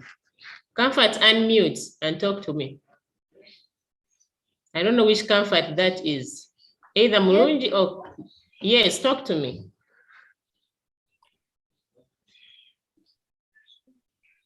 Read number 2 for us. Ruby does not clean the bakery daily. Ruby does not mop the bakery daily. Thank you very much.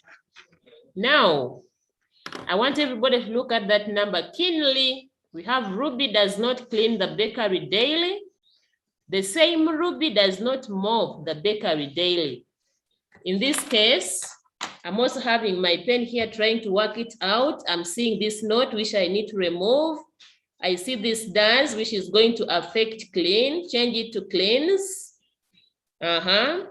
Remove this note in the second sentence. And then I have this mop. This does will affect it and it will change to mops. So now I have to introduce neither. But now I see 2 verbs. I see the verb cleans. I see the verb mops. What I am going to do, they are not the same. What I'm going to do is to place my neither before the 2 verbs. As opposed to the first one where we had the same verb, bake, bake. Here I have 2 verbs. So I'm going to say, Ruby neither cleans nor mops the bakery daily. My answer will read as Ruby neither cleans nor mops the bakery daily. Can I hear from Aloyo? Aloyo, read for me what you have there as your answer on your screen. Ruby neither cleans nor mops the bakery daily. Is it different from what my explanation has been? No, teacher. Now, you also explain to me. I'm also your learner now. Why am I placing my neither immediately after Ruby? Because if we were to put does, it would affect the answer. It would affect the answer. Aloyo, why can't I put my neither after the word cleans? Because I seen the first one, our neither came after baked. Is there any difference? Teacher, I think. Yes. Teacher, I think because if we were to put neither after cleans, we would have to put Ruby cleans neither the bakery daily, and we will repeat it. We will repeat the bakery after mops. So it would confuse us. Yes, my teacher. simple explanation here is that when we have different subjects, different verbs, then our neither comes before both of them. But if we have similar verbs, our neither comes after. That is why I have Ruby neither cleans nor mops the bakery daily. And again, we are not going to repeat the bakery because it is the similar object being affected by these 2 actions. Aloya, before you go, read for us number 3. She has already gone. Sure, if she has gone, then let's take Anami Ojambo. Anami, unmute and talk to the class. The confectioner will not add a pinch of salt to the mixture. The confectioner will not add a pinch of sugar to the mixture. Thank you, Anami. Can you give your submission in response to that? Mirembel Sheba is writing your correct answer. Say it and we hear.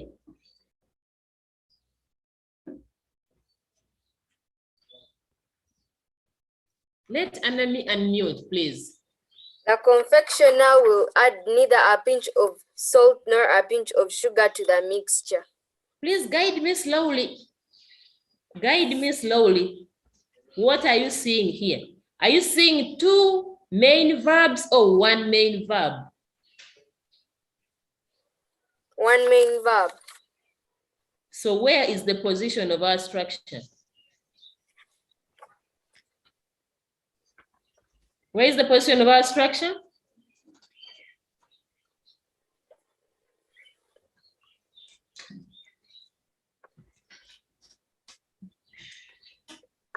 Thank you. Our answer is going to be the confectioner.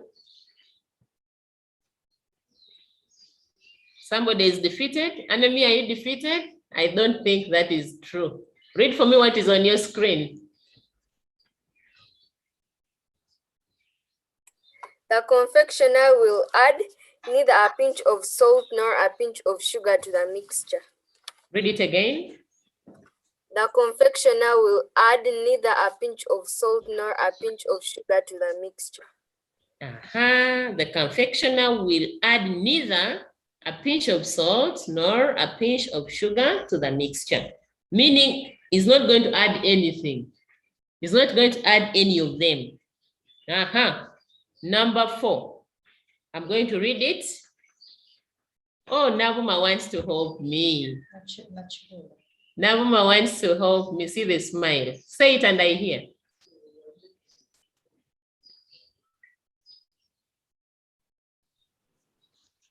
He did not bake the cake well. Mm-hmm. You did not bake the cake well. You did not bake the bread well. Navuma, now guide me. Do we have similar verb here? What are we going to put together? Where is the position of our structure?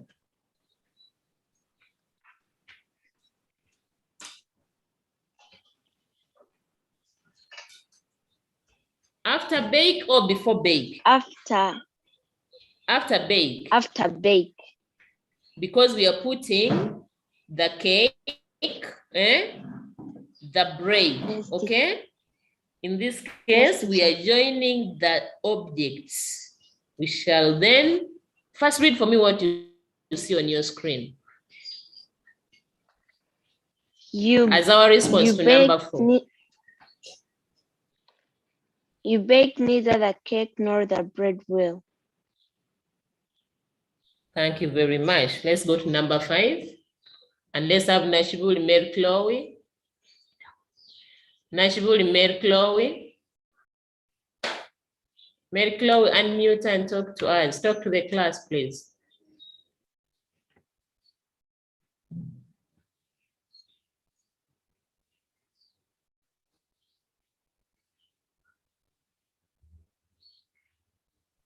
Mary Chloe, unmute.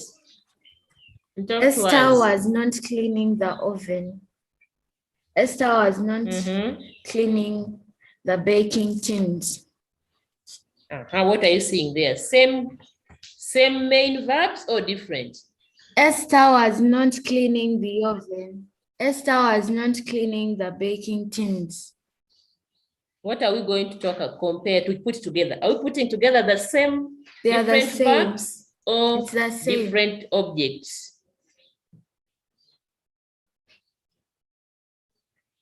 What will be the position of our structure?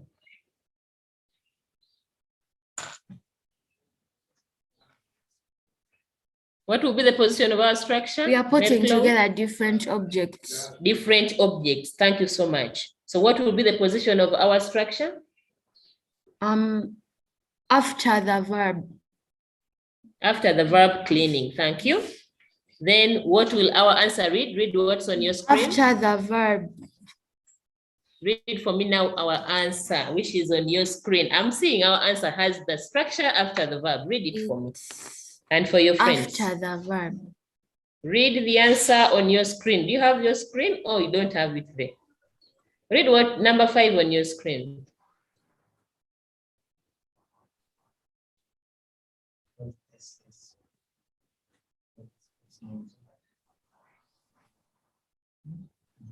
Merklo has gone, I think, for holiday. Let's take Milan. Esther was cleaning neither the oven nor the baking tins. Thank you. And you, Stacy? Esther was cleaning neither the oven. Thank you very much. Let's go to our last bit of it for today. That's our lesson 5. The aspect is still structure. The language structure and still neither. It has very many positions. It has very many ways of using it. We can't exhaust in this lesson, but let's try to go through this one as well. The use of and neither. The use of and neither. As we already know what this structure means. This one, we shall not take a lot of time on it. I'll guide you on how to arrive when you have moved a very long distance. Look at our example number 1. Tom did not slice bread, and neither did Peter. The only thing you need to know with this structure is after the structure, we have to introduce helping verbs. We have to introduce helping verbs. We have to introduce the modal verbs which have been used in those different sentences. I went very quickly. Keza, where are you? Keza Zoe? Keza Zoe, unmute and give me at least 5 helping verbs you know. Keza Zoe, quickly give us helping verbs such that we can say, and neither, what do we have there? Have you seen Keza Zoe anywhere? Yes. Keza helping verbs that we should introduce after our structure and neither. One of them is? Did. Did. So we shall say, and neither did. Thank you. The next one.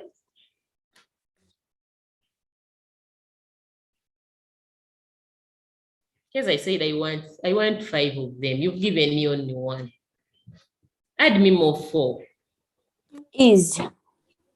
And neither is. Was. The next one. And was. Neither was. Were. And neither were. Thank you.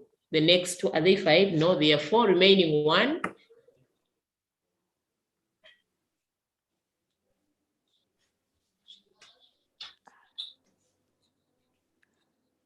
Are. Okay, let Petra help you. Nanziri, add more helping verbs here that we are going to use immediately after the structure and neither. Is. Already mentioned, and neither is. That was mentioned by Keza.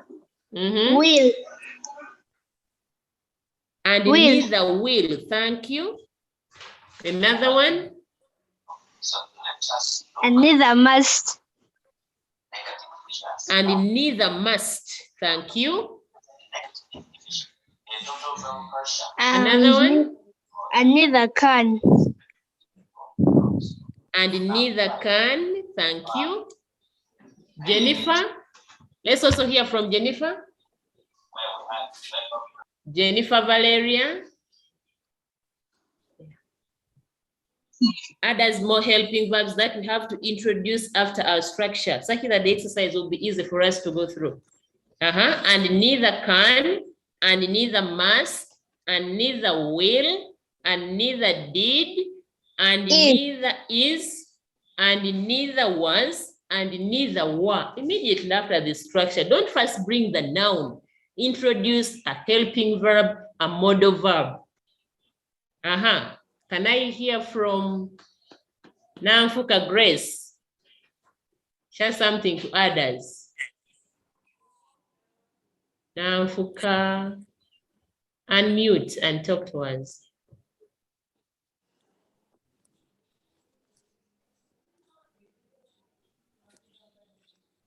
She has gone. Let's go to Namia up there. Namia? Deborah? Others more, helping verbs, modal verbs.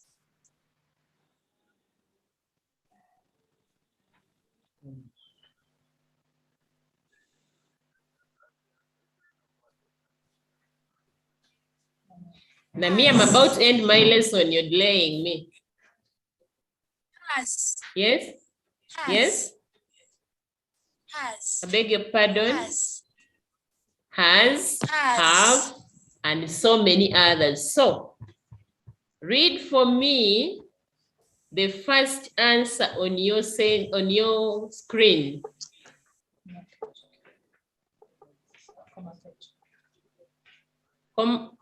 Let Komakesh read for us number one, response number one. Komakesh, Camilla.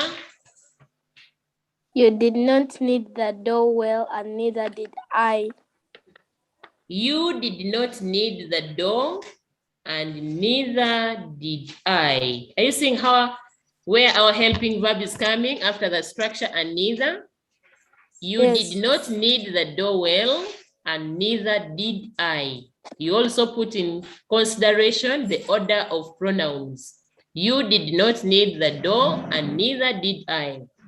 Number two, Angela Namuiga. Angela Namuiga. Read number two quickly.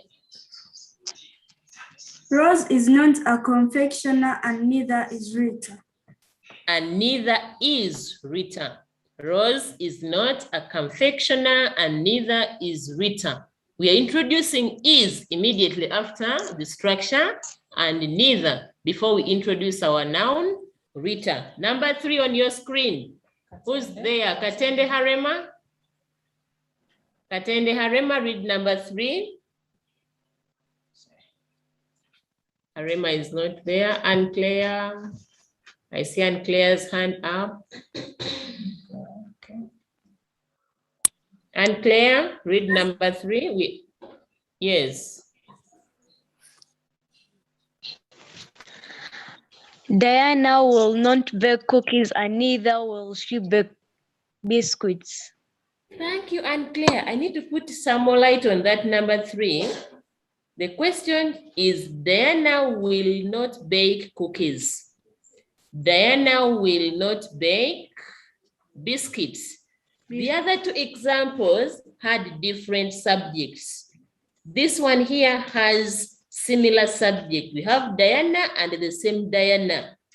But what is different here are the objects. We have biscuits and we have cookies. So our response will require us to bring a pronoun after the helping verb that we introduced after the structure.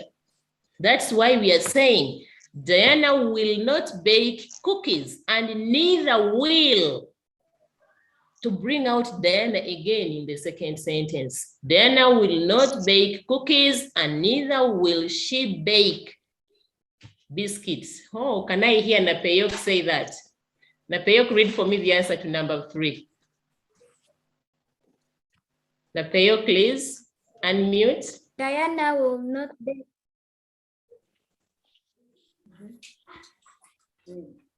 Napeyok, I beg your pardon?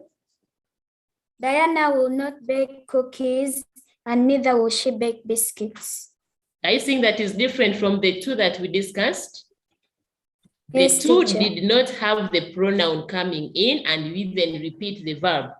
The only thing we don't repeat in the second bit of it is the not, which is already replaced by and neither. Diana will not bake cookies and neither will she bake biscuits. Then we go to number 4. Number 4, let me hear from Catherine Nanyonjo. Catherine? Catherine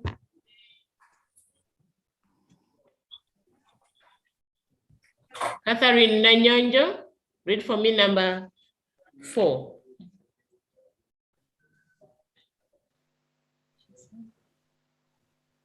Catherine, unmute and read number 4. Tracy must not miss the lesson on baking. Ruth must not miss the lesson on baking. Give us your response. Tracy must not miss the lesson on baking and neither must Ruth. Tracy must not miss the lesson on baking and neither must Ruth. First, read for me what has come on your screen as the response to number 4.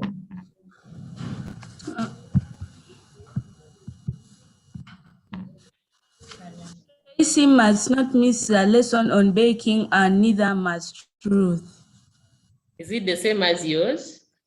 Yes, teacher. Thank you so much. Number 5 and the last one. I would like to hear from Nsaiga Noelin. Nsaiga.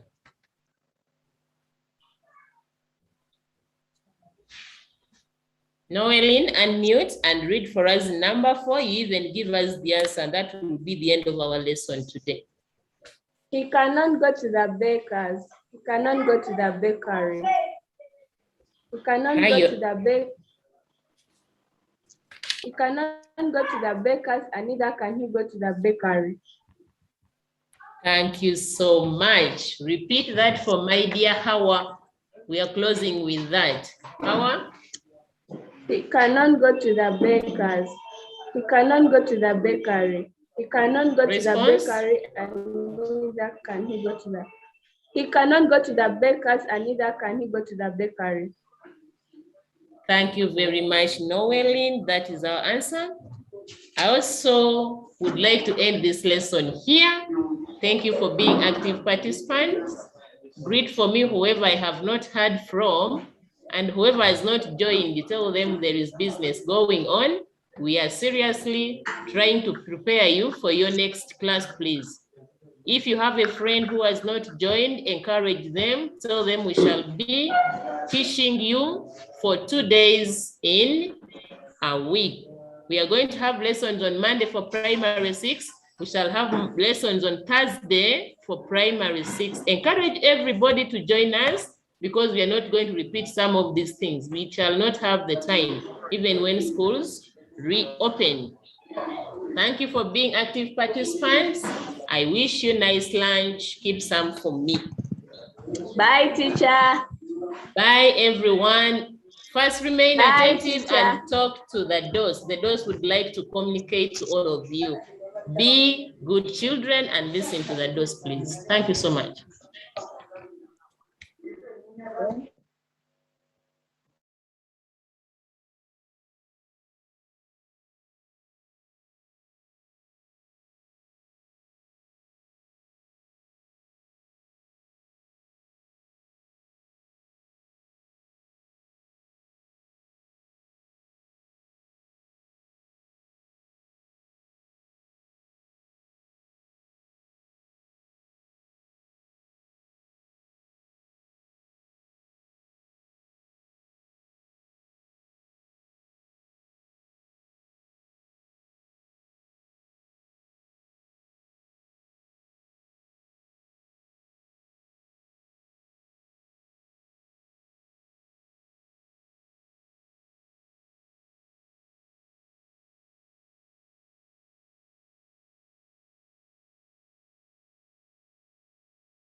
Okay. Can you now hear me? Good afternoon once again.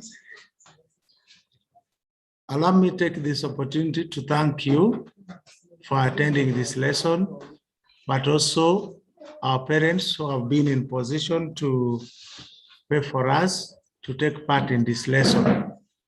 Thank you very much. And after the lesson, please remember to appreciate them for the contribution they've made to ensure that you are able to attend these lessons.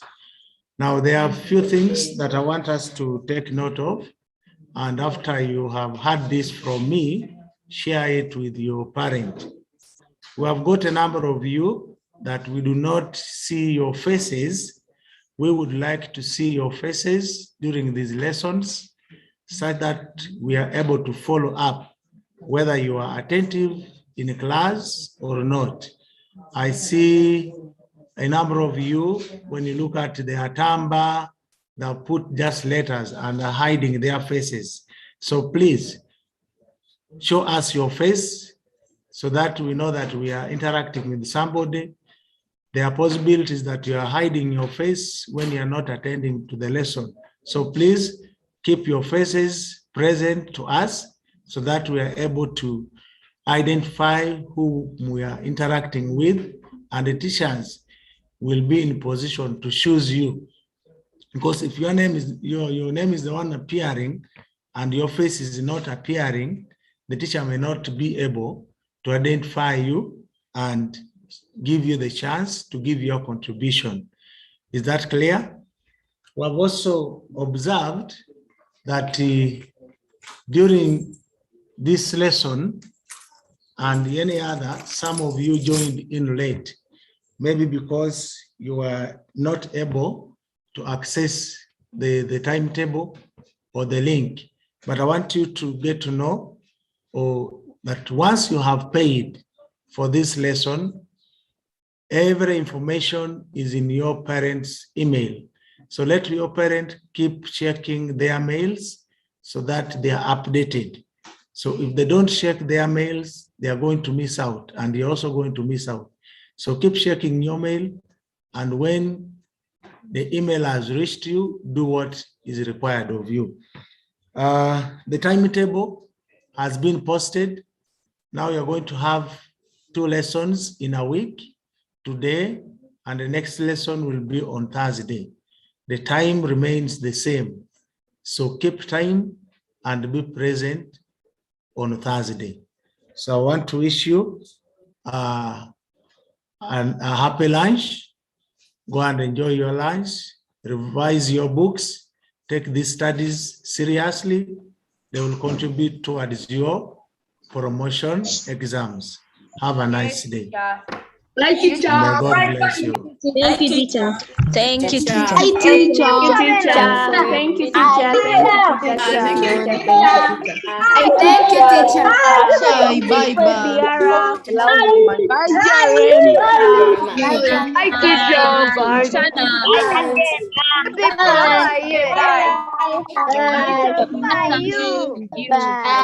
You're fine. Sarah, show us your face. Hi, Korea. Bye, guys. Bye. Thank you, Sana.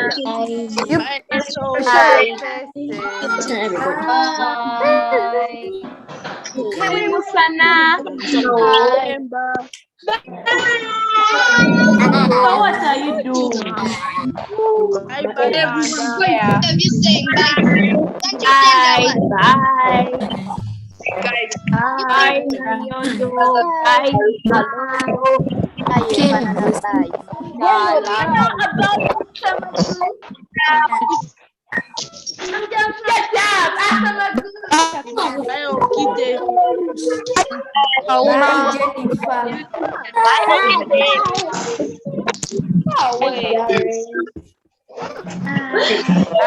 Have a nice day.